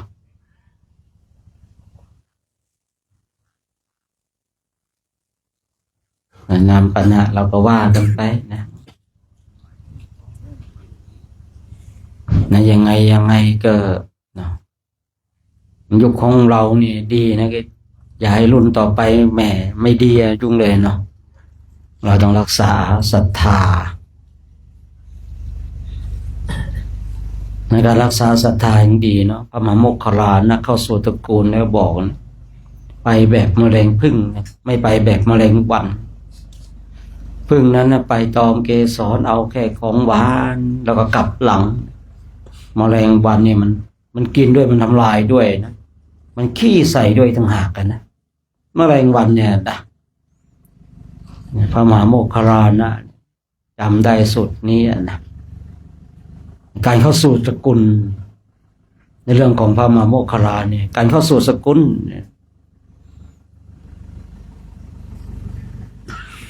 นะครับการเข้าสู่สกุลเนี่ยคือเราไปเข้าสู่สกุลไม่เข้าไปทำลายสกุลนะอย่างเราเนี่ยไปรักษาสกุลนะครับไปแบบแมลงผึ้งเนี่ย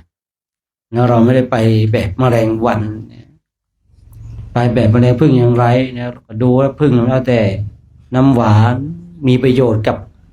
ดอกไม้นั้นๆหรือว่าผลไม้นั้นๆนะแต่แมลงวันเนี่ยมันไปทำลายเลยไปกินแล้วไปขี้ใส่อีกนะฝากตัวนอนไว้ต่างหากนะนี่คือแมลงวันเราไปเข้าสู่สกุลให้เป็นเหมือนดั่งแมลงผึ้งนะอย่าเป็นดั่งเช่นแมลงวันฉะนั้นก็คงจะพร้อมแล้วเนาะเดี๋ยวจะได้ทำวัดสวดมนต์กันเราก็จะได้ให้ท่านปิงได้นำพาทำวัดสวดมนต์กันในช่วงวันนี้เนาะกับนิมนต์นะครับผมนะนั้นไปก็ดื่มน้ำปัญหาไปทำวัดสวดมนต์ไปเสียงแจ๋วแน่วันนี้นะน้ำขิงทำให้เสียงดีดูที่เสียงผมดีขนาดไหนเพราะผมดื่มน้ำขิงนะดีไม่ดีก็ชมตัวเองก่อนแล้วนะนิมนต์ครับผม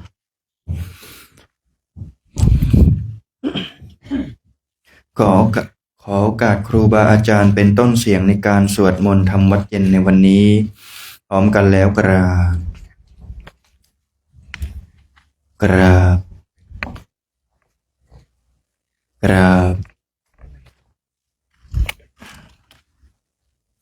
เปิดหนังสือไปที่หน้า17โยสุภะคะวะอะระหังสัมมาสัมพุทโธพระผู้มีพระภาคเจ้านั้นพระองค์ใดเป็นพระอรหันต์ตรัสรู้โดยชอบแล้วสวากขาโตเยนะภะคะวะตาธัมโม พระธรรมคือศาสนาที่พระผู้มีพระภาคเจ้านั้นพระองค์ใดตรัสไว้ดีแล้วสุปฏิปันโนยัสสะภะคะวะโตสาวกสังโฆพระสงฆ์คือผู้ทรงธรรมวินัยซึ่งเป็นสาวกของพระผู้มีพระภาคเจ้านั้นหมู่ใดเป็นผู้ปฏิบัติดีแล้วกัมมยังภะคะวันตังสะธัมมังสะสังฆังอิเมหิสกการะหิยะถาระหังอาโรปิเตหิอภิปุชยามะข้าพระเจ้าขอบูชาอย่างยิ่งซึ่งพระผู้มีพระภาคเจ้าพร้อมทั้งพระสัทธรรมและพระอริยสงฆ์เจ้าทั้งหลายด้วยเครื่องสักการะเหล่านี้ข้าพระเจ้าได้ยกขึ้นประดิษฐานไว้ดีแล้วในที่อันสมควรอย่างยิ่งเช่นนี้สาธุโนอันเตภะคะวะสุจิระปรินิพพุโตปิพระผู้มีพระภาคเจ้าพระองค์นั้นแม้ปรินิพพานนานแล้วก็ตามข้าแต่พระองค์ผู้เจริญซึ่งยังประโยชน์อันยิ่งใหญ่แก่สาธุชนทั้งหลายปัจฉิมาชนะตานุกัมปมานะสาอิเมสการเรทุกตาปันนาการะภูเตปฏิคันหาตุขอจงรับเครื่องสักการะบรรณาการของคนยากทั้งหลายเหล่านี้ด้วยเพื่ออนุเคราะห์แก่ประชุมชนผู้เกิดแล้วในภายหลังด้วยอัมหากังทีคารตังหิตายะสุขายะเพื่อประโยชน์เพื่อความสุขแก่ข้าพระเจ้าทั้งหลายสิ้นกาลนานเทอญอะระหังสัมมาสัมพุทโธภะคะวาพระผู้มีพระภาคเจ้าเป็นพระอรหันต์ดับเพลิงกิเลสเพลิงทุกข์สิ้นเชิงตรัสรู้ชอบได้โดยพระองค์เองพุทธังภคะวันตังอภิวาเทมิข้าพระเจ้าอภิวาทพระผู้มีพระภาคเจ้าผู้รู้ผู้ตื่นผู้เบิกบานกราบสวากขาโตภะคะวะตาธัมโมพระธรรมเป็นธรรมที่พระผู้มีพระภาคเจ้าตรัสไว้ดีแล้วธัมนามัสสามิข้าพระเจ้านามัสการพระธรรมครับสุปฏิปันโนภะคะวะโตสาวกสังโฆ พระสงฆ์สาวกของพระผู้มีพระภาคเจ้าปฏิบัติดีแล้วสังฆังนามามิข้าพระเจ้านอบน้อมพระสงฆ์กราบ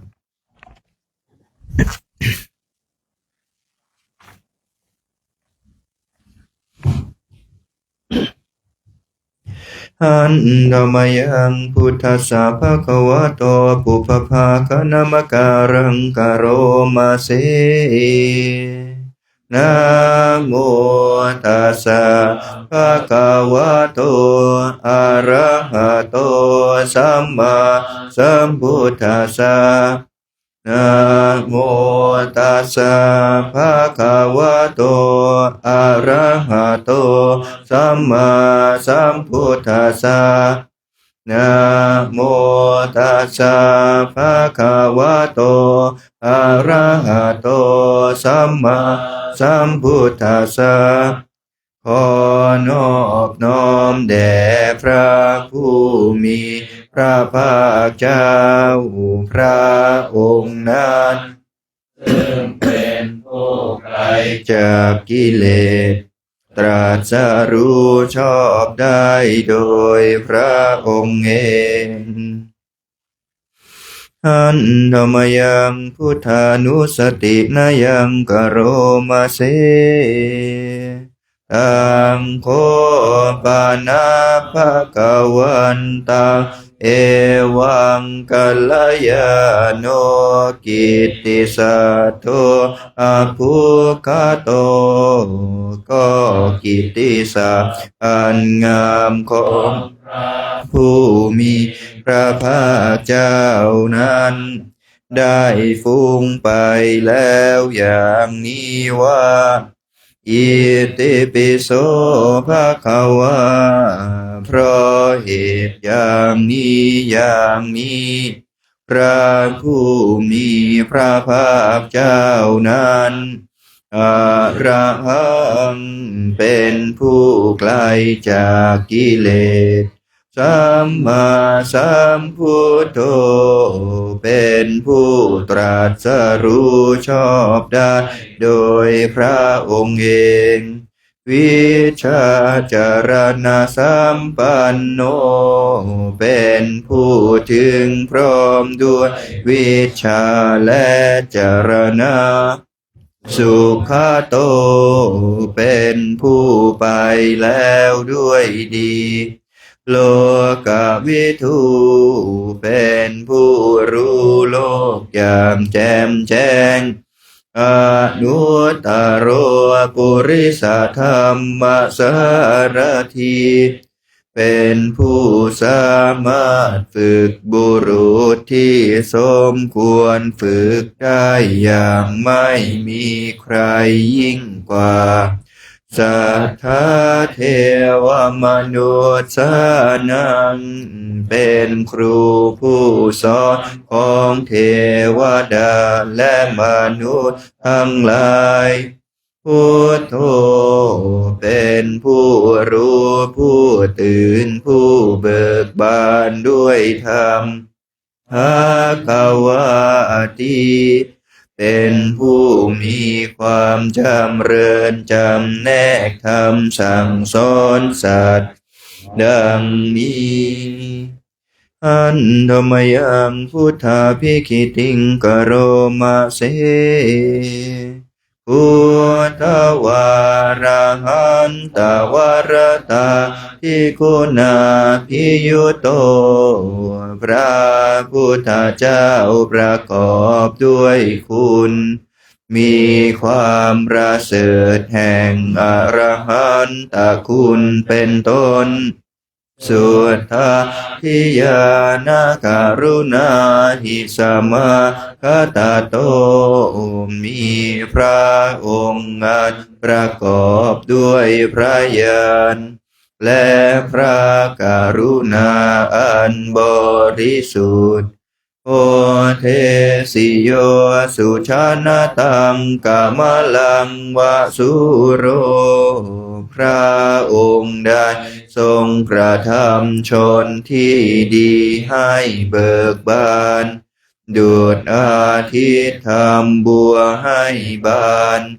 วันธามหังตมรณังศิรสาชิเนนทังข้าพระเจ้าไหว้พระชินสีห์ผู้ไม่มีกิเลสพระองค์นั้นด้วยเสียงกล่าวพุทโธโยสัพพานินังสารนังเขมมุตตมังพระพุทธเจ้าพระองค์ใดเป็นสารณะอันเกษมสูงสุดของสัตว์ทั้งหลายปัทมานุสติทานังวันทามิตังสิเรนะหังข้าพระเจ้าไหว้พระพุทธเจ้าพระองค์นั้นอันเป็นที่ตั้งแห่งความระลึกองค์ที่หนึ่งด้วยเสียงกล่าวพุทธัสสะสามิทาโสวะพุทโธเมสามิกิสโรข้าพระเจ้าเป็นทาสของพระพุทธเจ้าพระพุทธเจ้าเป็นนายมีอิสระเหนือข้าพระเจ้าพุทโธทุกขาสักขาตาจะวิทาตาจะหิตาสเมพระพุทธเจ้าเป็นเครื่องกำจัดทุกข์และทรงไว้ซึ่งประโยชน์แก่ข้าพระเจ้าพุทธัสสะหังนิยาเทมิสาริรันชีวิตันจิตังข้าพระเจ้ามอบกายถวายชีวิตนี้แด่พระพุทธเจ้าวันทันโตหังจริตสามิพุทธเสวะสุโพธิตังข้าพระเจ้าผู้ว่าอยู่จากพระพฤติตามซึ่งความตรัสรู้ดีของพระพุทธเจ้านาทิเมสารนังกัญญาพุทโธเมสารนังวรังสารณะอื่นของข้าพระเจ้าไม่มีพระพุทธเจ้าเป็นสารณะอันประเสริฐของข้าพระเจ้าเอเตนะสัจจวัชเชนะวัตายังสัตตุสาสเนด้วยการกล่าวคำสัตย์นี้ข้าพระเจ้าพึงเจริญในพระศาสนาของพระศาสดาพุทธังเมวันธมาเนนะยังปุญญังปัสสุตังนิทาข้าพระเจ้าผู้ไว้อยู่ซึ่งพระพุทธเจ้าได้ควรควายบุญใดในบัดนี้สัพเพปิอันตรายาเมมาหิสุงตัสสะเตชะสาอันตรายทั้งปวงอย่าได้มีแก่ข้าพระเจ้าด้วยเดชแห่งบุญนั้นกายเยนะวาจายวเจตสาวาด้วยกายก็ดีด้วยวาจาก็ดีด้วยใจก็ดีพุทเทกุกัมมังปะกตังมยายังกรรมหน้าติเตียนอันใดที่ข้าพระเจ้ากระทำแล้วในพระพุทธเจ้าพุทโธปฏิคันหตุอาจยันตังขอพระพุทธเจ้าจงงดซึ่งโทษล่วงเกินอันนั้นกาลันตะเรสังวริตุงวะพุทเท พื่อการสำรวมระวังในพระพุทธเจ้าในการต่อไป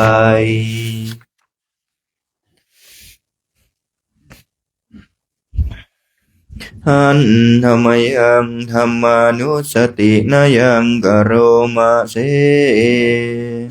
สวากขาโตภะคะวะตาธัมโมพระธรรมเป็นสิ่งที่พระผู้มีพระภาคเจ้าได้ตรัสไว้ดีแล้วสันทิฏฐิโกเป็นสิ่งที่ผู้ศึกษาและปฏิบัติพึงเห็นได้ด้วยตนเองอากาลิโกเป็นสิ่งที่ปฏิบัติได้และให้ผลได้ไม่จำกัดการเอหิปัสสิโกเป็นสิ่งที่ควรกล่าวกับผู้อื่นว่าท่านจงมาดูเถิดโอปานายิโกเป็นสิ่งที่ควรน้อมเข้ามาใส่ตัวปัจจตังเวทิตาโพวินโยหิ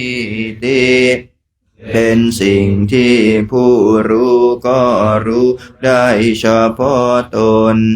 ดังนี้อันธรรมยังธรรมาภิคิติงกโรมะเสสวากขาตาตาทิคุณโยขาวเสนาเสยโยพระธรรมเป็นสิ่งประเสริฐเพราะประกอบด้วยคุณแล้วเป็นต้นโยมาคปากปริยัติวิโมคเพโทเป็นธรรมอันจำแนกเป็นมรรคผลปริยัติและนิพพานธัมโมกุโลกปตนาตถาธาริธารีเป็นธรรมทรงไว้ซึ่งผู้ทรงธรรมจากการตกไปสู่โลกที่ชั่ววันธามหังตมหารังวรธรรมเมตังข้าพระเจ้าไหว้พระธรรมอันประเสริฐนั้นอันเป็นเครื่องขจัดเสียซึ่งความมืดธัมโมโยสัพพปานินังสารนังเขมมุตตมังพระธรรมใดเป็นสารณะอันเกษมสูงสุดของสัตว์ทั้งหลายทุติยานุสติทานังวันทามิตังสิเรนะหังข้าพระเจ้าไหว้พระธรรมนั้นอันเป็นที่ตั้งแห่งความระลึกองค์ที่สองด้วยเสียงกล่าวธรรมัสสาหาจามิทาโสวะธัมโมเมสามิกิจจโรข้าพระเจ้าเป็นทาสของพระธรรมพระธรรมเป็นนายมีอิสระเหนือข้าพระเจ้าธัมโมทุกขัสสะคาตาจะวิทาตาจะหิตาจะเมพระธรรมเป็นเครื่องกำจัดทุกข์และทรงไว้ซึ่งประโยชน์แก่ข้าพระเจ้าธัมมัสสาหังนิยาเทมิสาริรันชีวิตันจิทังข้าพระเจ้ามอบกายถวายชีวิตนี้แด่พระธรรมวันทันโตหังจาริสามิธรรมเสวะสุธรรมตังข้าพระเจ้าผู้ไหว้อยู่จะประพฤติตาม ซึ่งความเป็นธรรมดีของพระธรรมนาทิเมสารนังอัญญังธรรมโมเมสารนังวรังสารณะอื่นของข้าพระเจ้าไม่มี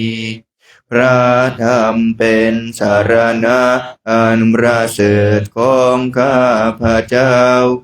เอเตนะสัจวัชเชนะวัตายังสัตถุสาสเนด้วยการกล่าวคำสัตย์นี้ข้า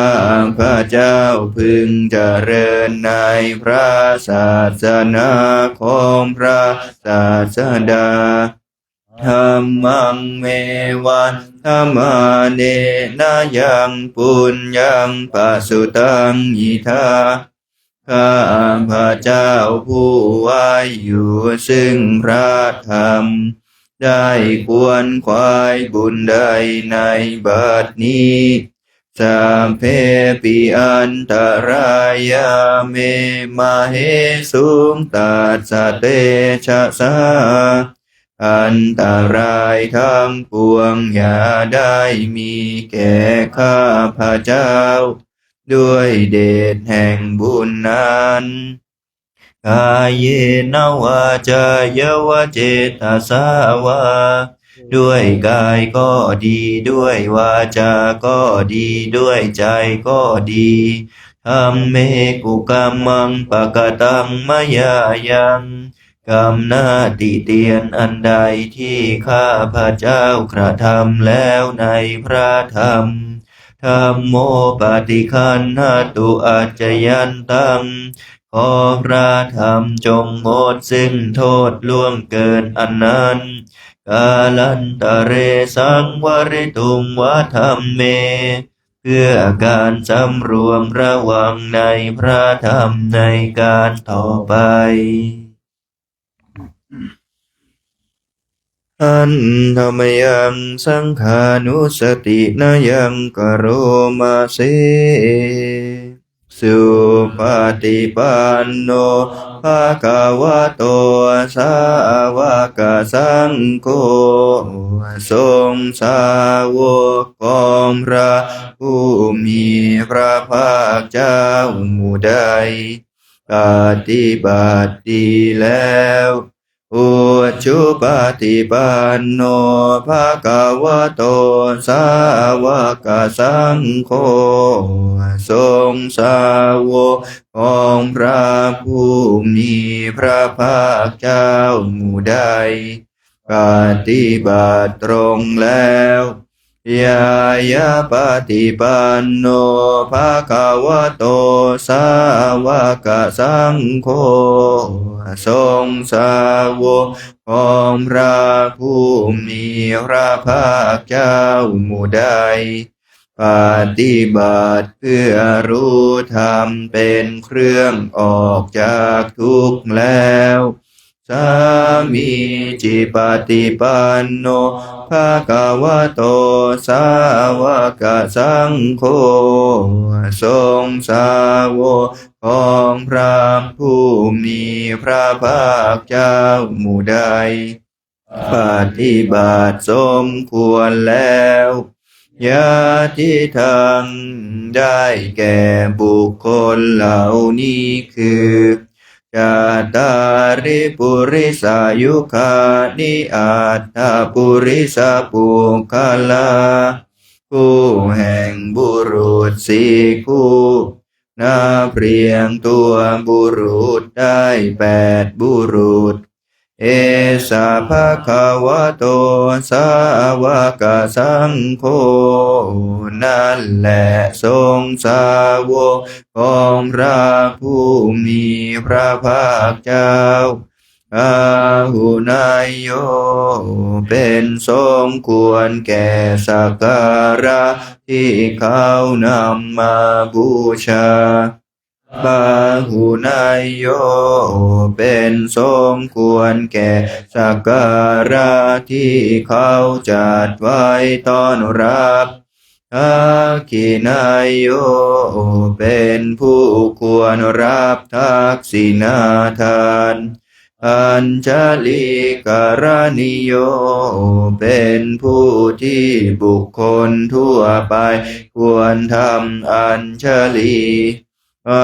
นุตตรังปุญญเขตังโลกัสส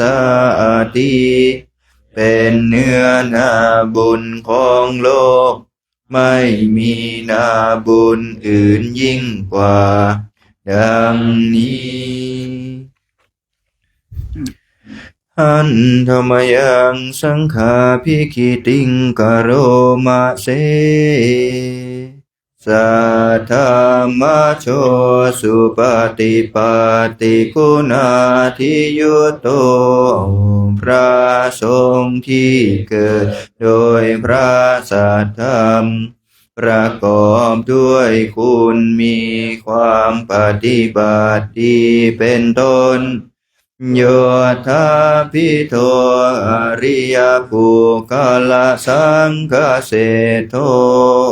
เป็นหมู่แห่งพระอริยบุคคลอันประเสริฐแปดจำพวกศีลาทิธรรมปวาราสยกายจิตโตมีกายและจิตอันอาศัยธรรมมีศีลเป็นต้นนันบวรวันธามหังตมริยานาคานังสุสุทังข้าพระเจ้าไหว้หมู่แห่งพระอริยเจ้าเหล่านั้นอันบริสุทธิ์ด้วยดีสังโฆโยสัพพปานินางสารนังเขมมุตตมังพระสงฆ์หมู่ใดเป็นสารณะอันเกษมสูงสุดของสัตว์ทั้งหลายตาติยานุสติทานังวันทามิตังสิเรนะหังข้าพระเจ้าไหว้พระสงฆ์หมู่นั้นอันเป็นที่ตั้งแห่งความระลึกองค์ที่สามด้วยเสียงกล่าวสังฆาสหัสสมิทาโสวะสังโฆเมสามิเกียรติสโรข้าพระเจ้าเป็นทาสของพระสงฆ์พระสงฆ์เป็นนายมีอิสระเหนือข้าพระเจ้าสังโฆทุกขาสักขาตาจะวิทาตาจะอิตาสเม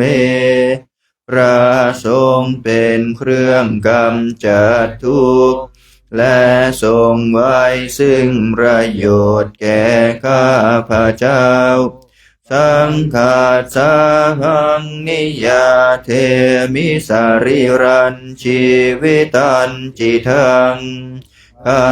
พระเจ้ามอบกายถวายชีวิตนี้แด่พระสงฆ์วันทันโตหังจริตสา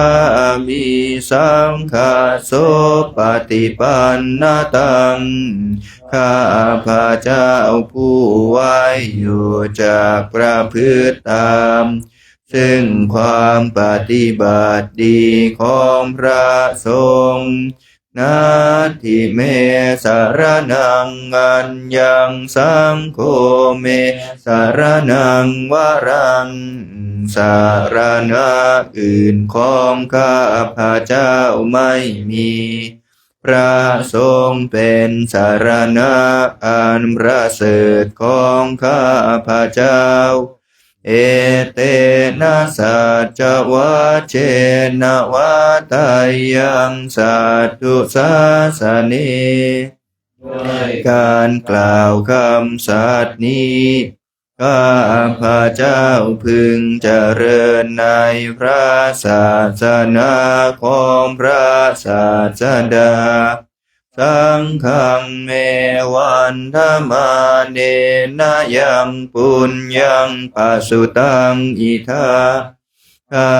พระเจ้าผู้ไหว้อยู่ซึ่งพระสงฆ์ได้ควรขวายบุญใดในบัดนี้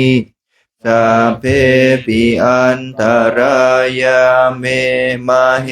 สุงตัสสะเตชะสาอันตรายทั้งปวงอย่าได้มีแก่ข้าพระเจ้าด้วยเดชแห่งบุญนั้น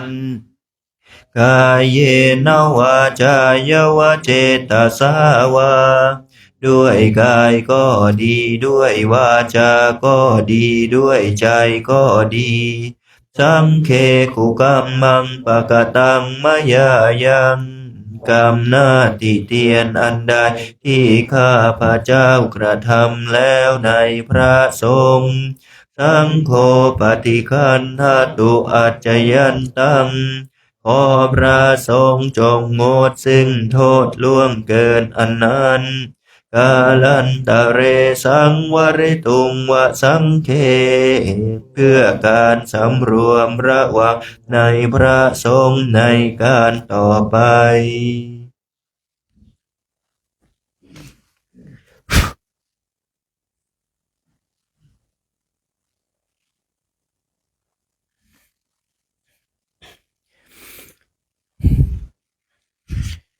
หนังสือไปที่หน้า99ครับ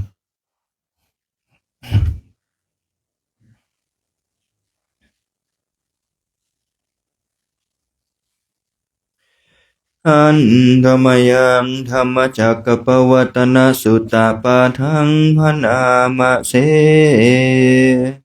เอวเมสุตังเอกังสมัยยะภะคะวะภา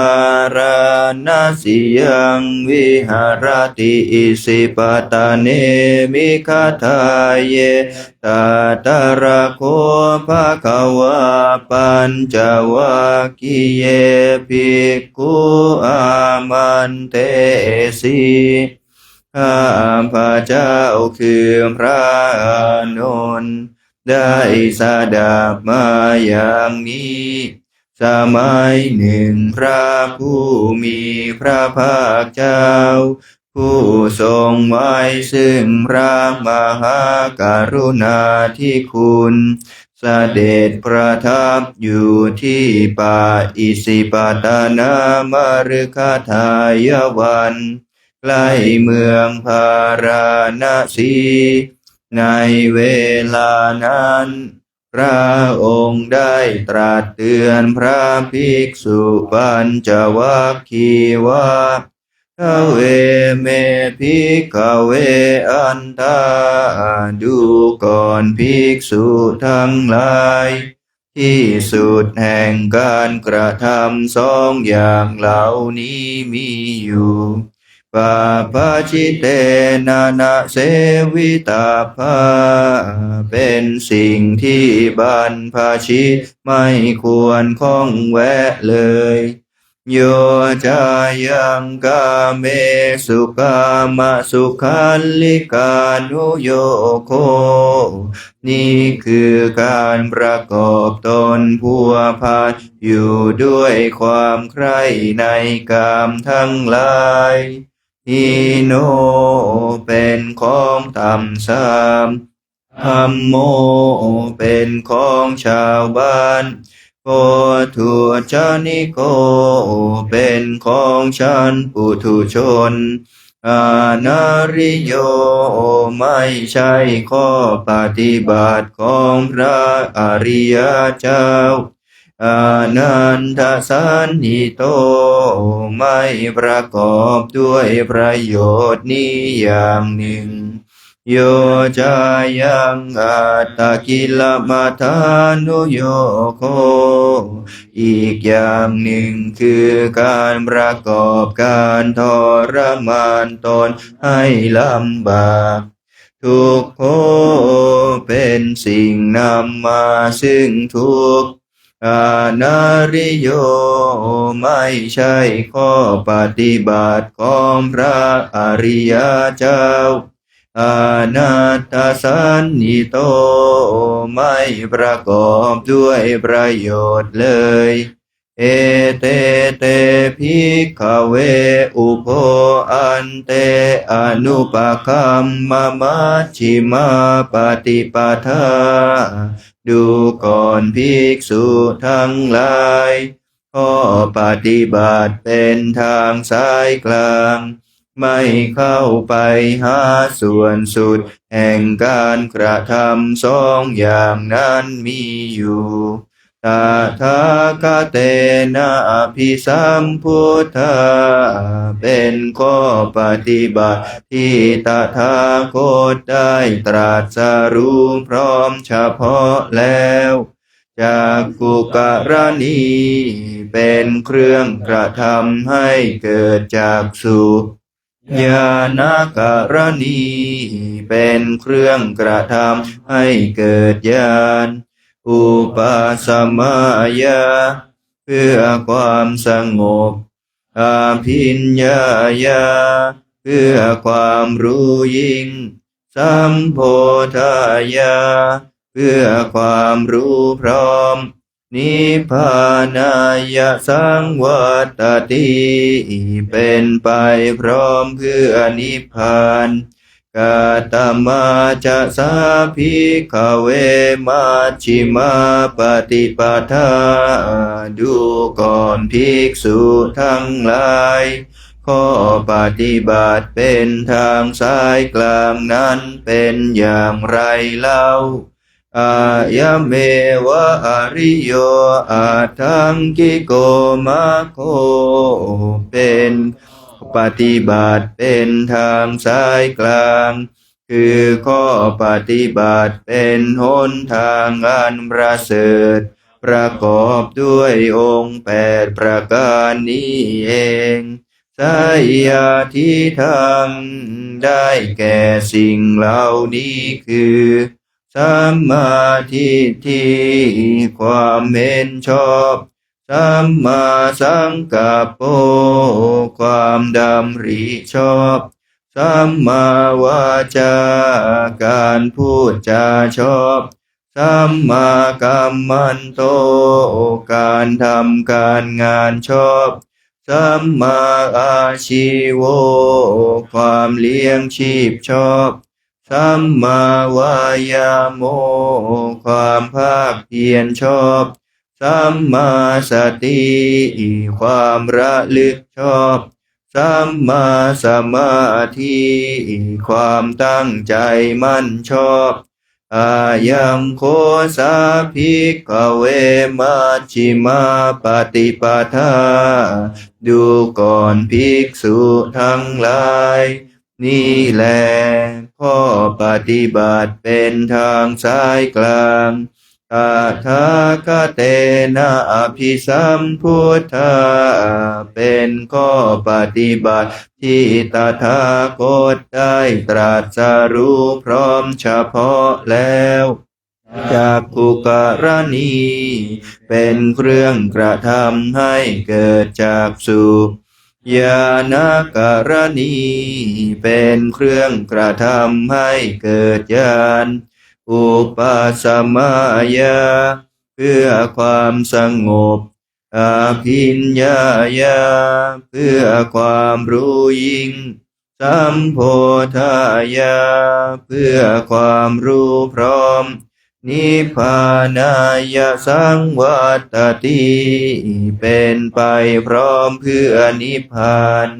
อีทังโคปานาภิกขเว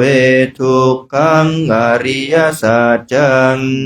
ดูก่อนภิกษุทั้งหลายก็อริยสัจคือทุกข์นี้มีอยู่ชาติปิทุกขาคือความเกิดก็เป็นทุกข์ชาราปิทุกขาความแก่ก็เป็นทุกข์มรณะปิทุกขังความตายก็เป็นทุกข์ โสกปริเทวทุกขโทมนัสสุปายาสาปิทุกขาความโศกความร่ำไรรำพันความไม่สบายกายความไม่สบายใจความคับแค้นใจก็เป็นทุกข์อาปิเยหิสัมปโยโคทุกโขความประสบกับสิ่งไม่เป็นที่รักที่พอใจก็เป็นทุกข์ปิเยหิวิปโยโคทุกโขความพลาดพรากจากสิ่งเป็นที่รักที่พอใจก็เป็นทุกข์ยัมปิชังนะละภติตัมปิทุกขังมีความปรารถนาสิ่งใดไม่ได้สิ่งนั้นก็เป็นทุกข์สังขิเตนะปัญจุปาทานะขันธาทุกขาว่าโดยย่ออุปาทาขันธ์ทั้งห้าเป็นตัวทุกข์อิทังโคปานาภิกขเวทุกขสมุทัยโยอริยสัจจังดูก่อนภิกษุทั้งหลายก็อริยสัจคือเหตุให้เกิดทุกข์นี้มีอยู่ยายังตัณหานี้คือตัณหาโอโนภวิกาอันเป็นเครื่องทำให้มีการเกิดอีกงานที่ราคะสหคตาอันประกอบอยู่ด้วยความกำหนัดด้วยอำนาจความเพลินตัตตระตัตตราพินันทินีเป็นเครื่องให้เพลินอย่างยิ่งในอารมณ์นั้นๆไสยทิฏฐังได้แก่ตัณหาเหล่านี้คือกามตัณหาตัณหาในกามภาวะตัณหาตัณหาในความมีความเป็นวิภาวะตัณหาตัณหาในความไม่มีไม่เป็นอิทังโคปานาภิกขเวทุกขนิโรโธอริยสัจจังดูก่อนภิกษุทั้งหลายก็อริยสัจคือความดับไม่เหลือแห่งทุกข์นี้มีอยู่โยตัสสะเยวตัณหายะอเสสะวิราคะนิโรโธนี่คือความดับสนิทเพราะจางไปโดยไม่มีเหลือของตัณหานั่นเองจาโคเป็นความสละทิ้งปฏินิสสโกเป็นความสละคืนมุติเป็นความปล่อยอานาลโยเป็นความทำไม่ให้มีที่อาศัยซึ่งตัณหานั้นอิทังโคปานาภิกขเวทุกขนิโรธคามินีปฏิปทาอริยสัจจังดูก่อนภิกษุทั้งหลายก็อริยสัจคือข้อปฏิบัติที่ทำสัตว์ให้รู้ถึงความดับไม่เหลือแห่งทุกข์นี้มีอยู่อายะเมวะอริโยอาทังคิโกมาโค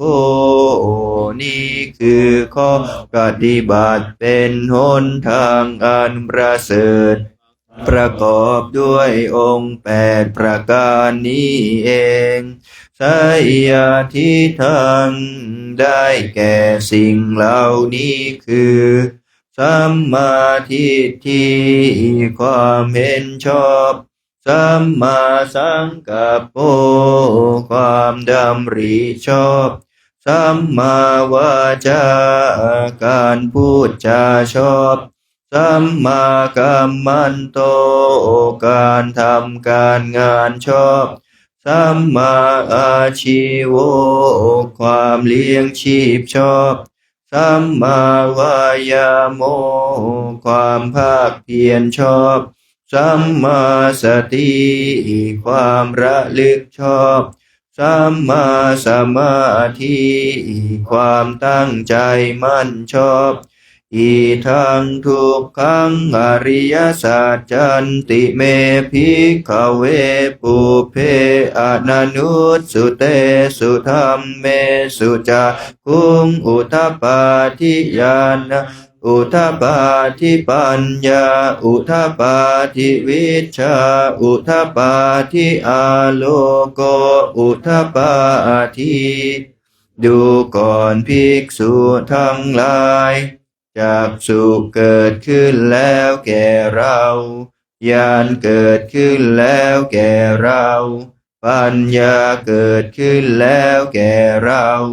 วิชชาเกิดขึ้นแล้วแก่เราแสงสว่างเกิดขึ้นแล้วแก่เรา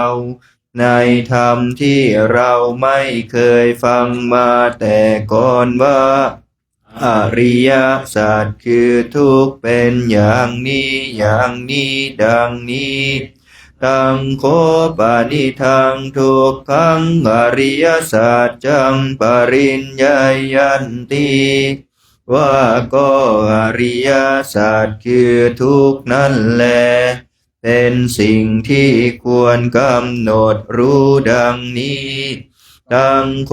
ปานิทังทุกขังอริยสัจจังปริญญาตันติว่าก็อริยสัจคือทุกข์นั่นแลเรากำหนดรู้ได้แล้วดังนี้อีทังทุกขสมุทัยโยอริยสัจจันติเมภิกขเวปุเพอนันุตสุเตสุธรรมเมสุจักขุงอุทธปาทิญาณอุทธปาทิปัญญาอุทธปาทิวิชชาอุทธปาทิอาโลโกอุทธปาทิดูก่อนภิกษุทั้งหลายจักสุเกิดขึ้นแล้วแก่เราญาณเกิดขึ้นแล้วแก่เราปัญญาเกิดขึ้นแล้วแก่เราวิชชาเกิดขึ้นแล้วแก่เราแสงสว่างเกิดขึ้นแล้วแก่เราในธรรมที่เราไม่เคยฟังมาแต่ก่อนว่าอริยสัจคือเหตุให้เกิดทุกข์เป็นอย่างนี้อย่างนี้ดังนี้ตังโคปานิทังทุกขสมุทัยโยอริยสัจจังปหาตาพันติว่าก็อริยสัจคือเหตุให้เกิดทุกข์นั่นแลเป็นสิ่งที่ควรละเสียดังนี้ตังโคปานิทังทุกขสมุทัยโยอริยสัจจังปะหินันติว่าก็อริยสัจคือเหตุให้เกิดทุกข์นั่นแลเราละได้แล้วดังนี้อีทังทุกขนิโรโธอริยสัจจันติเมภิกขเวปุเพอนันุตสุเตสุธรรมเมสุจักขุงอุทธปาทิญาณังอุทธปาทิปัญญาอุทธปาทิวิชชาอุทธปาทิอาโลโกอุทธปาทิดูก่อนภิกษุทั้งหลายจักสุเกิดขึ้นแล้วแก่เราญาณเกิดขึ้นแล้วแก่เราปัญญาเกิดขึ้นแล้วแก่เราวิชชาเกิดขึ้นแล้วแก่เราแสงสว่างเกิดขึ้นแล้วแก่เราในธรรมที่เราไม่เคยฟังมาแต่ก่อนว่า อริยสัจคือความดับไม่เหลือแห่งทุกข์เป็นอย่างนี้อย่างนี้ดังนี้ตังโคปานิทังทุกขานิโรโธอริยสัจจังสัจจิกาตาพันติว่าก็อริยสัจคือความดับไม่เหลือแห่งทุกข์นั่นแลเป็นสิ่งที่ควรทำให้แจ้งดังนี้ตังโคปานิทังทุกขานิโรโธอริยสัจจังสัจจิกตันติว่าก็อริยสัจคือความดับไม่เหลือแห่งทุกข์นั่นแลเราทำให้แจ้งได้แล้วดังนี้อีทังทุกขนิโรธคามินีปฏิปทาอริยสัจจันติเมภิกขเวปุเพอนานุสสุเตสุธรรมเมสุจักขุงอุทปปาทิญาณังอุทปปาทิปัญญาอุทปปาทิวิชชาอุทปปาทิอาโลโกอุทปปาทิดูก่อนภิกษุทั้งหลายจักษุเกิดขึ้นแล้วแก่เราญาณเกิดขึ้นแล้วแก่เราปัญญาเกิดขึ้นแล้วแก่เราวิชาเกิดขึ้นแล้วแก่เราแสงสว่างเกิดขึ้นแล้วแก่เราในธรรมที่เราไม่เคยฟังมาแต่ก่อนว่าอริยสัจคือข้อปฏิบัติที่ทำสัตว์ให้รู้ถึงความดับไม่เหลือแห่งทุกข์เป็นอย่างนี้อย่างนี้ดังนี้ตังโคปานิทังทุกขานิโรธคามินีปฏิปทาอริยสัจจังภาเวตาพันติว่าก็อริยสัจคือข้อปฏิบัติที่ทำสัตว์ให้รู้ถึงความดับไม่เหลือแห่งทุกข์นั่นแล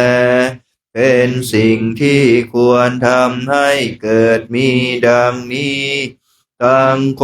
ปานิทังทุกขานิโรธคามินีปฏิปทาอริยสัจจังภาวิตันติว่าก็อริยสัจคือข้อปฏิบัติที่ทำสัตว์ให้รู้ถึงความดับไม่เหลือแห่งทุกข์นั่นแลเราทำให้เกิดมีได้แล้วดังนี้ยาวกีวันจะเมภิกขเวอิเมสุจตุสุอริยสัจเจสุเอวันติปริวัตตังทวัฏสาการังยะถาภูตังญาณทัสสนังนะสุวิสุทธังอโหสิดูก่อนภิกษุทั้งหลายปัญญาเครื่องรู้เห็นตามที่เป็นจริงมีปริวัติสามมีอาการ12เช่นนั้นในอริยสัจทั้งสี่เหล่านี้ยังไม่เป็นของบริสุทธิ์หมดจดด้วยดีแก่เราอยู่เพียงใดเนวตาวาหังภิกขเวสเทวเกโลเกสมาระเกสัพรัมมะเกสัตสมณพรามณิยาปชายสเทวมนุสสายอนุตตรังสัมมาสัมโพธิงอภิสัมพุทโธปัจจัญญาสิงดูก่อนภิกษุทั้งหลายตลอดการเพียงนั้นเรายังไม่ปฏิญญาว่าได้ตรัสรู้พร้อมเฉพาะแล้วซึ่งอนุตตรสัมมาสัมโพธิญาณในโลกพร้อมทั้งเทวโลกมารโลกพรหมโลก ในหมู่สัตว์พร้อมทั้งสมณพราหมณ์พร้อมทั้งเทวดาและมนุษย์ยะโตจะโคเมภิกขเวอิเมสุจตุสุอริยสัจเชสุเอวันติปริวัตตังทวะทัสสะการังยะถาภูตังญาณทัสสนังสุวิสุทธังอโหสิดูก่อนภิกษุทั้งหลายเมื่อใดปัญญาเครื่องรู้เห็นตามที่เป็นจริงมีปริวัติสามมีอาการ12เช่นนี้ในอริยสัจทั้งสี่เหล่านี้เป็นของบริสุทธิ์หมดจดด้วยดีแก่เราอะทาหังภิกขเวสะเทวะเกโลเกสะมาระเกสะพรหมเกสะสมณพราหมณิยาปัชายาสะเทวมนุสายาอนุตตรังสัมมาสัมโพธิอภิสัมพุทโธปัจจัญญาสิงดูก่อนภิกษุทั้งหลายเมื่อนั้นเราปฏิญญาว่าได้ตรัสรู้พร้อมเฉพาะแล้วซึ่งอนุตตรสัมมาสัมโพธิญาณในโลกพร้อมทั้งเทวโลกมาลโลกพรหมโลกในหมู่สัตว์พร้อมทั้งสมณพราหมณ์พร้อมทั้งเทวดาและมนุษย์ญาณัญจปนเมภิกขเวทัสสนังอุทธัปปาทิดูก่อนภิกษุทั้งหลายก็ญาณและทัสสนะได้เกิดขึ้นแล้วแก่เราอากุปาเมวิมุตติว่าความหลุดพ้นของเราไม่กลับกำเริบอายมันติมาชาติความเกิดนี้เป็นการเกิดครั้งสุดท้ายนาทิธานิปุนาภโวติบัดนี้ความเกิดอีกย่อมไม่มีดังนี้อิธัมมโวจะภควาพระผู้มีพระภาคเจ้าได้ตรัสธรรมปริยายอันนี้แล้วอัตตมนาปัญจวัคคียภิกขุภควโตภาสิตาอภินันทุงพระผู้ปัญจวัคคีย์ก็มีใจยินดีเอิญภาสิทธิ์ของพระผู้มีพระภาคเจ้าอิมัสสมินจะปนวัยยาการณัสสมิงพันยมานีก็แลเมื่อวัยยากรณ์นี้อันพระผู้มีพระภาคเจ้าตรัสอยู่อายัสสมโตโกณทัญญาสวิรชังวิตมละคัมมาจากคุงอุทธัปปาทิจักสุในธรรมอันปราศจากทุลีปราศจากมลทินได้เกิดขึ้นแล้วแก่พระผู้มีอายุโกณทัญญายังกินจิสมุทัยธรรมังสัพพันตานิโรธธรรมันติว่าสิ่งใดสิ่งหนึ่งมีอันเกิดขึ้นเป็นธรรมดาสิ่งทั้งปวงนั้นมีอันดับไปเป็นธรรมดาปวัตติเตจะภควตาธรรมจักเกก็ครั้นเมื่อธรรมจักอันพระผู้มีพระภาคเจ้าให้เป็นไปแล้วภูมิมาเทวาสัตถมนุษย์สาเวสุงเหล่าภูมิมาเทวดา ก็ยังเสียงให้บรรลือลั่นเอตัมภะคะวะตาภาราณสิยาอิสิปตะเนมิคทาเยอนุตตรังธรรมจักกังปวะติตังอาปฏิวัติยังสมณเณนวะพระมเณนวะเทเวนวะมาเรนวะพระมุนาวะเกนะจิวาโลกัสสมินติว่านั่นจักคือธรรมไม่มีจากอื่นสู้ได้การพระผู้มีพระภาคเจ้าให้เป็นไปแล้วในป่าอิสิปตนมฤคทายวันใกล้เมืองพาราณสีการสมณพราหมณ์เทวดามารพรหมและใครๆในโลกยังไม่ให้เป็นไปได้แล้วดังนี้ภูมิมานังเทวานังสัทธังสุตวาจาตุมมหาราชิกาเทวาสัทธมนุษย์สาเวสุงเทพเจ้าชั้นจาตุมมหาราชได้ฟังเสียงของเทพเจ้าเหล่าชั้นภูมิเทวดาแล้วก็ยังเสียงให้บรรลือลั่นจาตุมมหาราชิกานังเทวานังสัทธังสุตวะตาวติงสาเทวาสัทธมนุษย์สาเวสุงเทพเจ้าเหล่าชั้นดาวดึงส์ได้ฟังเสียงของเทพเจ้าเหล่าชั้นจาตุมมหาราชแล้วก็ยังเสียงให้บรรลือลั่นตาวติงสานังเท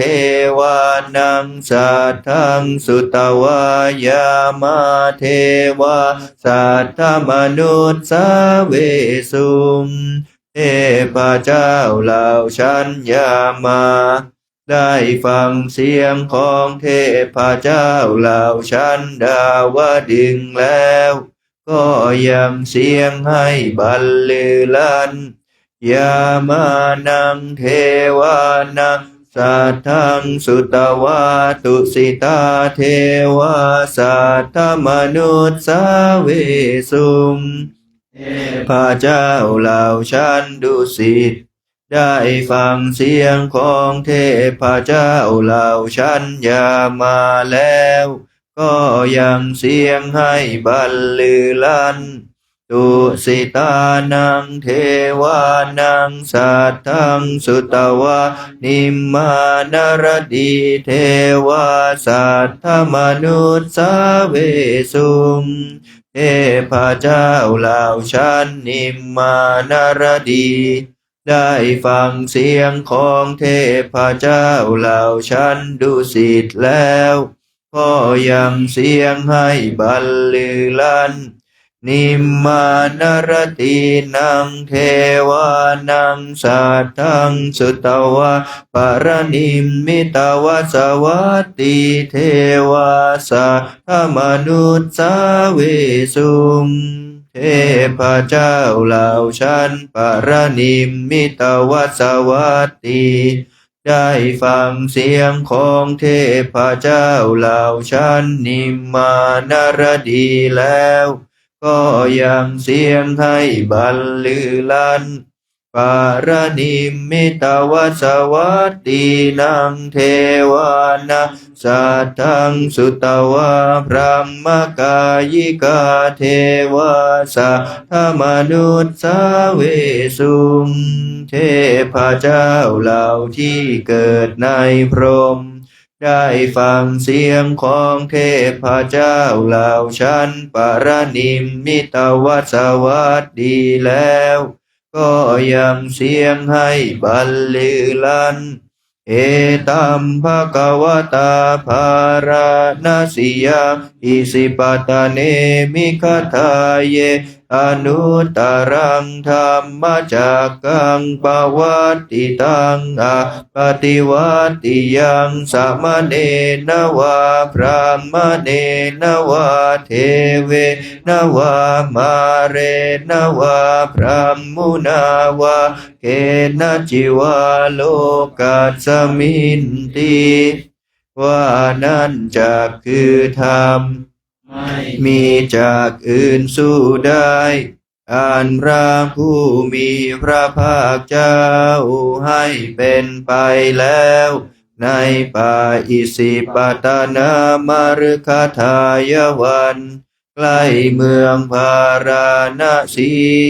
อันสมณพราหมณ์เทวดามารพรหมและใครๆในโลกยังไม่ให้เป็นไปได้แล้วดังนี้อิติหะเต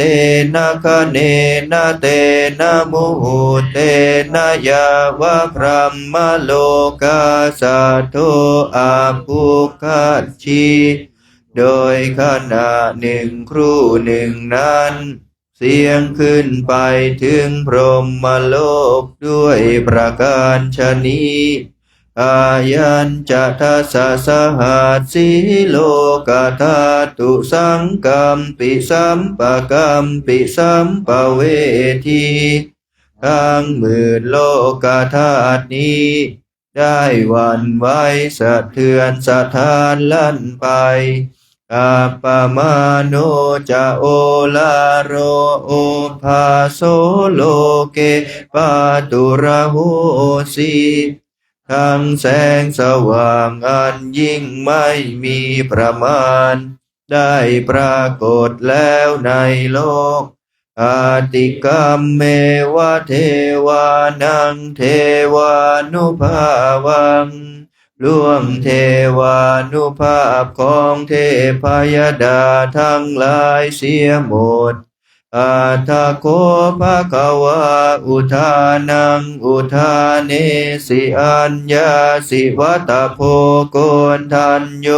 อัญญาสิวัตโพโกนทัญโยติอิติหิทังอายัสสะมะโตโกนทัญญาสะลำดับนั้นแลพระผู้มีพระภาคเจ้าได้ทรงเปล่งอุทานว่าโกนทัญญะได้รู้แล้วหนอผู้เจริญเพราะเหตุนั้นนามว่าอัญญาโกนทัญญะนี้นั่นเทียวอัญญาโกนทัญโยโตเววนามังอาโหสิติได้มีแล้วแก่พระผู้มีอายุโกนทัญญะด้วยประการชนี้แลเปิดหนังสือไปที่หน้า95กรวดน้ำตอนเย็นหันธรรมยังอุทิศนาทิฏฐานาคาทายโยพนามาเสอิมินาปุญญกรรมเมนาด้วยบุญนี้อุทิศให้อุปัชฌายาคุณุตตระอุปัชฌาย์ผู้เลิศคุณอาจาริยุปการะจาและอาจารย์ผู้เกื้อหนุนมาตาปิตาจายาตกาทางแม่พ่อและปวงญาติสุริโยจันทิมาราชาสุนจันและราชาคุณวันตานาราปิจาผู้ทรงคุณหรือสูงชาติพระมาราชาอินทาจาพรหมาและอินทราชโลกบาลาจะเทวตาทั้งถวยเทพและโลกบาลยะโมมิตามนุษย์สาจาโยมราชมนุษย์มิตร มัจจตาเวริกาปิจาผู้เป็นกลางผู้จอมพลันสัพเพสัตตาสุขีโหนตุขอให้เป็นสุขสันต์ทุกตัวหน้าอย่าทุกข์ทนปุญญานิปกตานิเมบุญพ้องที่ข้าทำจงช่วยอำนวยสุภพลสุขังจติวิทังเทนตุให้สุขสามอย่างล้นขิปังปาเปทะโวมาตังให้รู้ถึงนิพพานพลันอิมินาปุญญกรรมเมนาด้วยบุญนี้ที่เราทำอิมินาอุทิเสนาจาและอุทิศให้ปวงสัตว์ขีปาหังสุลเพเจวาเราพลันได้ซึ่งการตัดตัณหุปาทานะเฉทนังตัวตัณหาอุปาทานเยสันตาเนหินาธรรมาสิ่งชั่วในดวงใจยาวานิพพานโตมะมังกว่าเราจะถึงนิพพานนาสันตุสัพพทาเยวามาลายสิ้นจากสันดานยะถาชาโตภะเวภะเวทุกภพที่เราเกิดอุชุจิตังสติปัญญามีจิตตรงและสติทั้งปัญญาอันประเสริฐสันเลโกวิริยัมหินาพร้อมทั้งความเพียรเลิศเป็นเครื่องขูดกิเลสหายมาราลพันตุโนกาสังโอกาสอย่าพึงมีแก่หมู่มารสิ้นทั้งหลายกาตุนจะวิริเยสุเมเป็นช่องประทุษร้ายทำลายล้างความเพียรจมพุทธาธิปวโรนาโทพระพุทธผู้บวรนาถธัมโมนาโทวรุตตโมพระธรรมที่พึงอุดมนาโทปะเจกพุทโธจาพระปัจเจกพุทธสมสังโฆนาโทตโรมะมังโทพระสงฆ์ที่พึงพยอมเอโสตมานุภาเวนะด้วยอานุภาพนั้นมาโรกาสังละพันตุมาขอหมู่มารอย่าได้ชมทัสสะปุญญานุภาเวนะด้วยเดชบุญทั้ง10 ปองมาโรกาสังละพันตุมาอย่าเปิดโอกาสแก่มารเถิด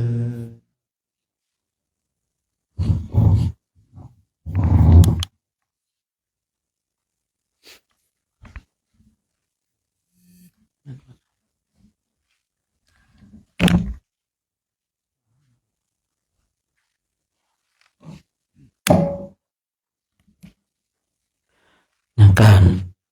ธรรมสวดมนต์ในช่วงนี้ก็สมมติจุติไว้เพียงเท่านี้เนาะ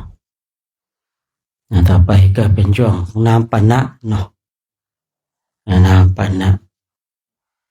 บางวันเราก็นั่งสมาธิบางวันเราก็ไม่นั่งก็ดูเหตุดูปัจจัยนะ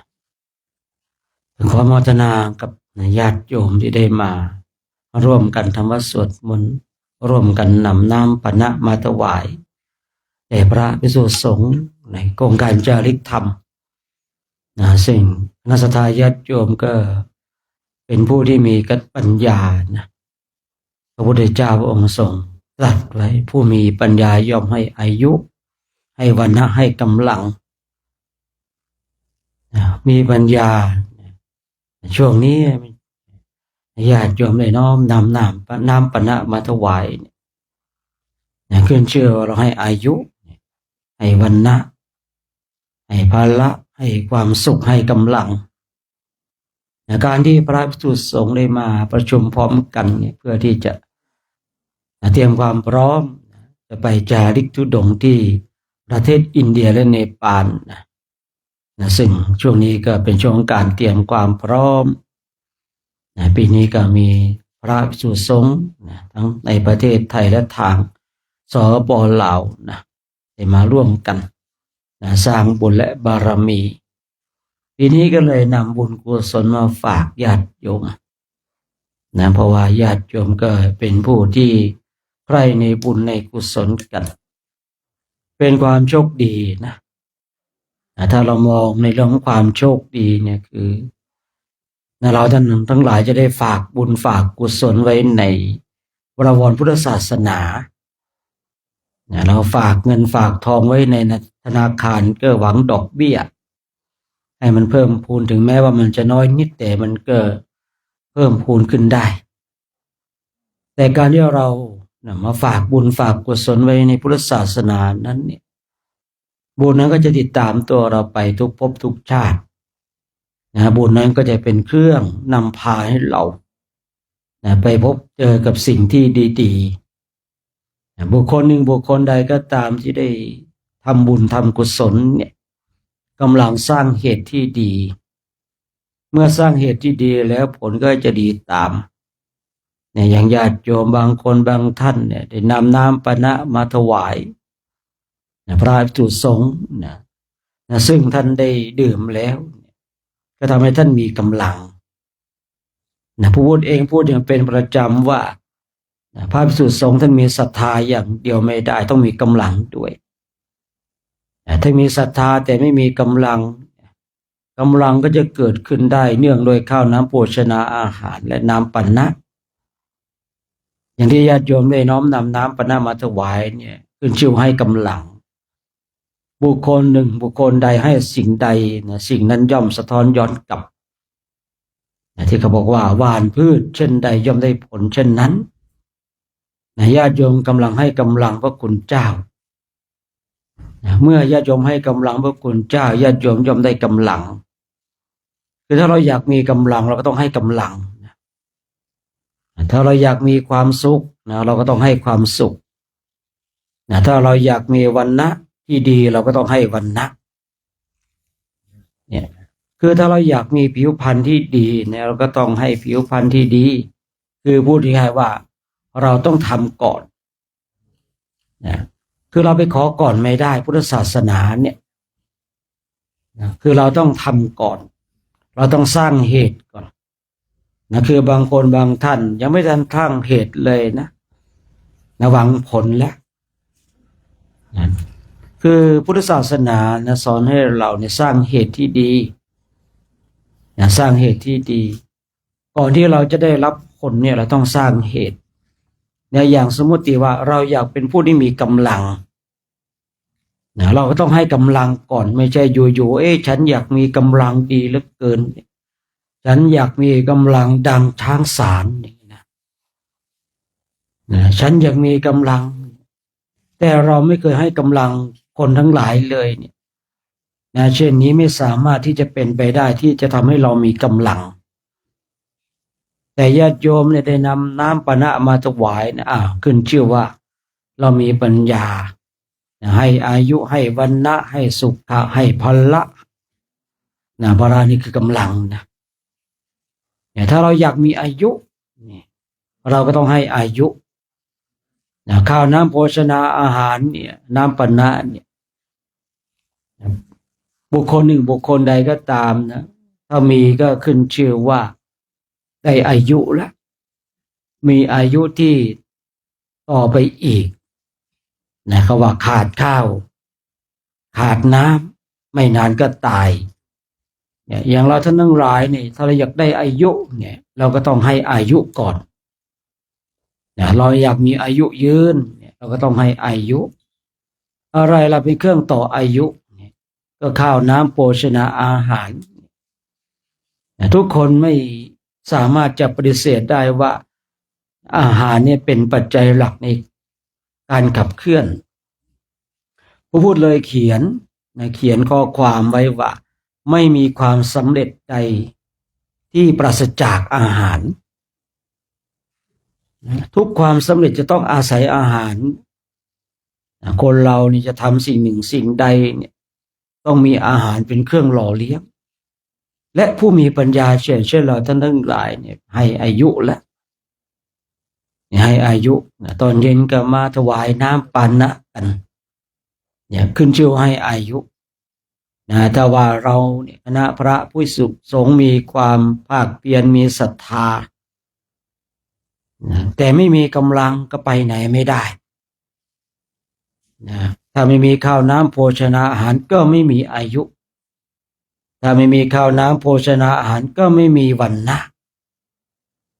ถ้าไม่มีข้าวน้ำโภชนาอาหารก็ไม่มีความสุขพูดเองจริงชอบในใจที่พระพุทธเจ้าผู้มีปัญญาย่อมให้อายุให้วรรณะให้สุขภละดีเหลือเกินท่านทั้งหลายเนี่ยเราได้น้อมนำน้ำปานะมาถวายเนี่ยเราเป็นผู้มีปัญญาบุคคลใดก็ตามเนี่ยได้ทำบุญในขอบเขตของพระพุทธศาสนาบุคคลนั้นถือว่าโชคดีเราเนี่ยไปปล่อยนกปล่อยปลา100 ตัว1,000 ตัว10,000 ตัวก็ไม่เทียบเท่ากับการที่เราได้มาถวายน้ำปานะกับพระภิกษุสงฆ์ผู้เป็นเนื้อนาบุญพระสงฆ์นี่ขึ้นชื่อว่าเป็นเนื้อนาบุญท่านทั้งหลายเรามีโอกาสก็ค้นขวายเก็บเกี่ยวซึ่งบุญกุศลกันคราวที่แล้วได้พาพระมาพักที่นี่ญาติโยมก็ให้การต้อนรับเป็นอย่างดีคือที่พักที่นี่คือได้จังหวะได้ช่วงพอดีได้จังหวะได้ช่วงพอดีในระยะการเดินของพระคุณเจ้าก็เลยต้องมาพักที่นี่อีกคืนหนึ่งคือบางครั้งเนี่ยการเดินของเราก็ต้องดูจังหวะดูระยะทางดูช่วงกิโลว่าเราต้องเดินประมาณเท่าไหร่พอดีในปีนี้อีก1 ปีที่วัดของเราหมู่บ้านของเราได้จังหวะพอดีสงสัยจะเป็นบุญสัมพันธ์ซึ่งกันและกันจึงได้นำพาให้เราท่านทั้งหลายได้มาร่วมสร้างบุญและบารมีซึ่งคณะพระภิกษุสงฆ์นี้ก็จะได้ไปจาริกธุดงค์อีกในญาติโยมที่ประเทศอินเดียและเนปาลอีก50 กว่าวันก็จะไปประมาณเดือนกุมภาปีหน้าแต่ปีนี้ก็เข้ามาอยู่ในการฝึกฝนนายญาติโยมเองไม่มีโอกาสได้ไปก็ฝากพระคุณเจ้าไปโดยการถวายข้าวน้ำโภชนาอาหารหรือน้ำปานะสิ่งเหล่านี้ก็จะกลับกลายเป็นเลือดเป็นเนื้อเป็นกำลังพูดง่ายๆว่าผู้มีปัญญาแล้วทำบุญครั้งหนึ่งก็ได้บุญจากพระคุณเจ้าที่ท่านได้ไปภาคเพียรภาวนาเมื่อท่านไปภาคเพียรภาวนาเนี่ยทำวัดสวดมนต์ก็ดีเจริญธรรมกรรมฐานก็ดีเนี่ยบุคคลหนึ่งบุคคลใดได้มีโอกาสถวายข้าวน้ำโภชนาอาหารน้ำปานะหรือว่าปัจจัย4บุคคลนั้นย่อมได้อานิสงส์กับพระคุณเจ้าที่ได้สะสมซึ่งคุณงามความดีในอย่างญาติโยมเนี่ยได้นำน้ำปานะมาถวายเนี่ยเรากำลังฝากเลือดฝากเนื้อฝากคุณงามความดีที่พระคุณเจ้าจะได้ทำเนี่ยอานิสงส์ก็จะได้บังเกิดขึ้นณวันนี้เราได้บุญท่านทั้งหลายแต่อานิสงส์ก็จะไหลเข้ามาสู่ตัวของเราในคราวที่พระคุณเจ้าของเราได้สร้างความเพียรได้สร้างการกุศลทั้งหลายถ้าท่านไม่ได้น้ำปานะของเราถ้าท่านไม่ได้ข้าวน้ำโภชนาอาหารกับเราจากเราท่านคงไม่มีชีวิตอยู่จนถึงทุกวันนี้แต่พอท่านได้อาศัยข้าวน้ำโภชนาอาหารจากเราเนี่ยเลยทำให้ท่านมีชีวิตอยู่และชีวิตของนักบวชชีวิตของพระภิกษุสงฆ์ผู้เห็นโทษในวัฏฏะสงสารเนี่ยก็ ก็จะเป็นชีวิตที่อยู่ด้วยความไม่ประมาทชีวิตของคนไม่ประมาทอย่างไรเราท่านทั้งหลายเนี่ยตื่นตี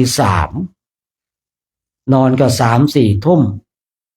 กลางวันก็ต้องเดินตอนเช้าก็ต้องมาสวดมนต์ตอนเย็นก็ต้องมาสวดมนต์แบบนี้พระพุทธเจ้าพระองค์ทรงตรัสว่าชีวิตมีอยู่ด้วยความไม่ประมาทถึงแม้ว่ามีชีวิตอยู่เพียงราตรีเดียวก็น่าชมคราวนี้เราเนี่ยมาสนับสนุนมาช่วยเหลือมาถวายปัจจัย 4มีข้าวน้ำโภชนาอาหารยารักษาโรคน้ำปนะเป็นต้นเนี่ยแล้วเรากำลังส่งเสริมบุคคลที่กำลังออกจากวัฏฏะสงสารถ้าเราไม่มาช่วยกันส่งเสริมสนับสนุนเราก็ไม่ได้บุญบุญก็ไม่ได้อานิสงส์ก็ไม่เกิดแต่ณวันนี้บุญเกิดขึ้นแล้วท่านทั้งหลายตราบใดพระคุณเจ้าของเราเนี่ยมีความภาคเพียรภาวนาฝึกฝนอบรมจะอยู่ในประเทศไทยก็ดีกลับไปประเทศลาวก็ดีหรือว่าไปบำเพ็ญเพียรที่ประเทศอินเดียและเนปาลก็ดีอานิสงส์ก็จะบังเกิดขึ้นกับเราคือพูดง่ายๆว่าอานิสงส์ก็เหมือนกับดอกเบี้ยดอกเบี้ยมันก็ไหลเข้าสู่ตัวของเราด้วยอานุภาพแห่งการสร้างความเปลี่ยนของพระภิกษุสงฆ์ฉะนั้นก็ขออนุโมทนาสาธุการกับท่านเจ้าภาพทุกคนทุกท่านที่ได้ถวายน้ำปานะกันนี่ขอส่งรายชื่อรายนามมานำขิงเกอนางสายเพียรทองดองนางสาวแสงเดือนปัญญาวัยนางสาวภักจิราขันตรักษ์นางสาวยานีรุ่งโรจน์รุ่งโรจน์นิชัยกุลถ้าอ่านผิดขอประทานอภัยแล้วก็นางอัมพาขาวจันทร์แล้วก็นายพงศักดิ์แล้วก็ได้มีนามปณะคือนายพุทธิพงศ์นางนงรักนางสาวทิตาวันศรีจันทร์แล้วก็นางอัมพรตาชัยยศแม่สมหวังรมคำแล้วก็นางเพ็ญจันทร์ชนะเดชนางอุษณีปาระปินแล้วก็นางจันเพ็ญมีสิริแล้วก็นางนิตยาดาวตากถ้าอ่านผิดก็ประทานอภัยแล้วก็ได้มีนายดวงตานางพรโอมีเทพแล้วก็นางวรรณาเกิดโตสอทอเอกวัตรบุญทันตาแล้วก็นายไลนางกาญจนาโพมีเทพแล้วก็นายวิทะชวัฒน์มณีวันแล้วก็นางสาวนิพาพรโพมีเทพเด็กหญิงประภัสสรมณีวันนายรุ่งโรจน์นางสุวรรณาสุพันธ์แม่ผ่านเตชะนันท์นางสาวรัตดาเตชะนันท์แล้วก็คณะสัตยาติโยมอีกหลายๆคนหลายๆท่านที่ไม่ได้เอ่ยรายชื่อรายนามไปก็ต้องขอประทานอภัยในไว้ณโอกาสนี้ด้วยจะอ่านรายชื่อก็ตามหรือไม่ได้อ่านรายชื่อก็ตามเมื่อใดก็ตามที่เราได้ทำบุญขนขวายได้ถวายน้ำปานะก็ดีถวายข้าวน้ำโภชนาอาหารก็ดีหรือว่าสิ่งทั้งหลายที่เราได้ถวายไปเนี่ยถึงแม้ว่าไม่ได้อ่านรายชื่อรายนามบุญก็เกิดขึ้นแล้วอานิสงส์ก็จะบังเกิดขึ้นกับเราในคราวต่อไปเช้านี้อาตมาภาพในนามตัวแทนสงฆ์ก็ขออนุโมทนาสาธุการกับท่านเจ้าภาพทุกคนทุกท่านที่เอ่ยรายชื่อรายนามไปแล้วก็ดีหรือไม่ได้เอ่ยรายชื่อรายนามไปก็ดีขอให้ท่านเหล่านั้นจงมีความสุขมีความสงบมีความร่มเย็นที่สิ่งหนึ่งประการใดเป็นไปโดยชอบประกอบในธรรมแล้วก็ขอให้สิ่งนั้นจงสำเร็จจงสำเร็จจงสำเร็จด้วยเถิดสัพพโลกาเวนิโมโตสาภาสาหันตาปาวาจิโตสาภาเวรามติกาโตนิยพุโตจาตุวาภาวาสาเปติโยวิวา ตุสาปาโรโควินาสตุมาเตอวัตวันตารายโยทิคายุโกภวะอภิวา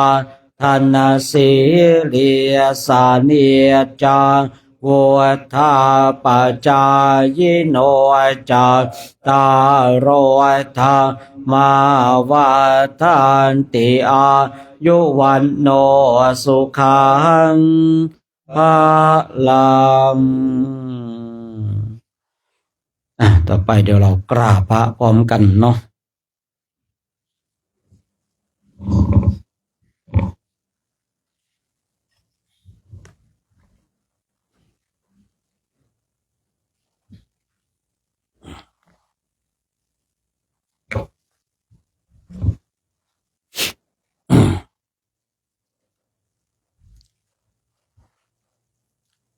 อะระหังสัมมาสัมพุทโธภะคะวาพุทธังภะคะวันตังอะภิวาเทมิสวากขาโตภะคะวะตาธัมโมธัมมังนามัสสามิสุปฏิปันโนภะคะวะโตสาวกสังโฆสังฆังนะมามิมหาตาปิตุคุณังอะหังวันทามิคุโรอุปัชฌาย์อาจาริยคุณังอะหังวันทามิน้อมจิตน้อมใจกราบคุณครูบาอาจารย์พร้อมกัน3 ครั้งพร้อมแล้วกราบกราบกราบ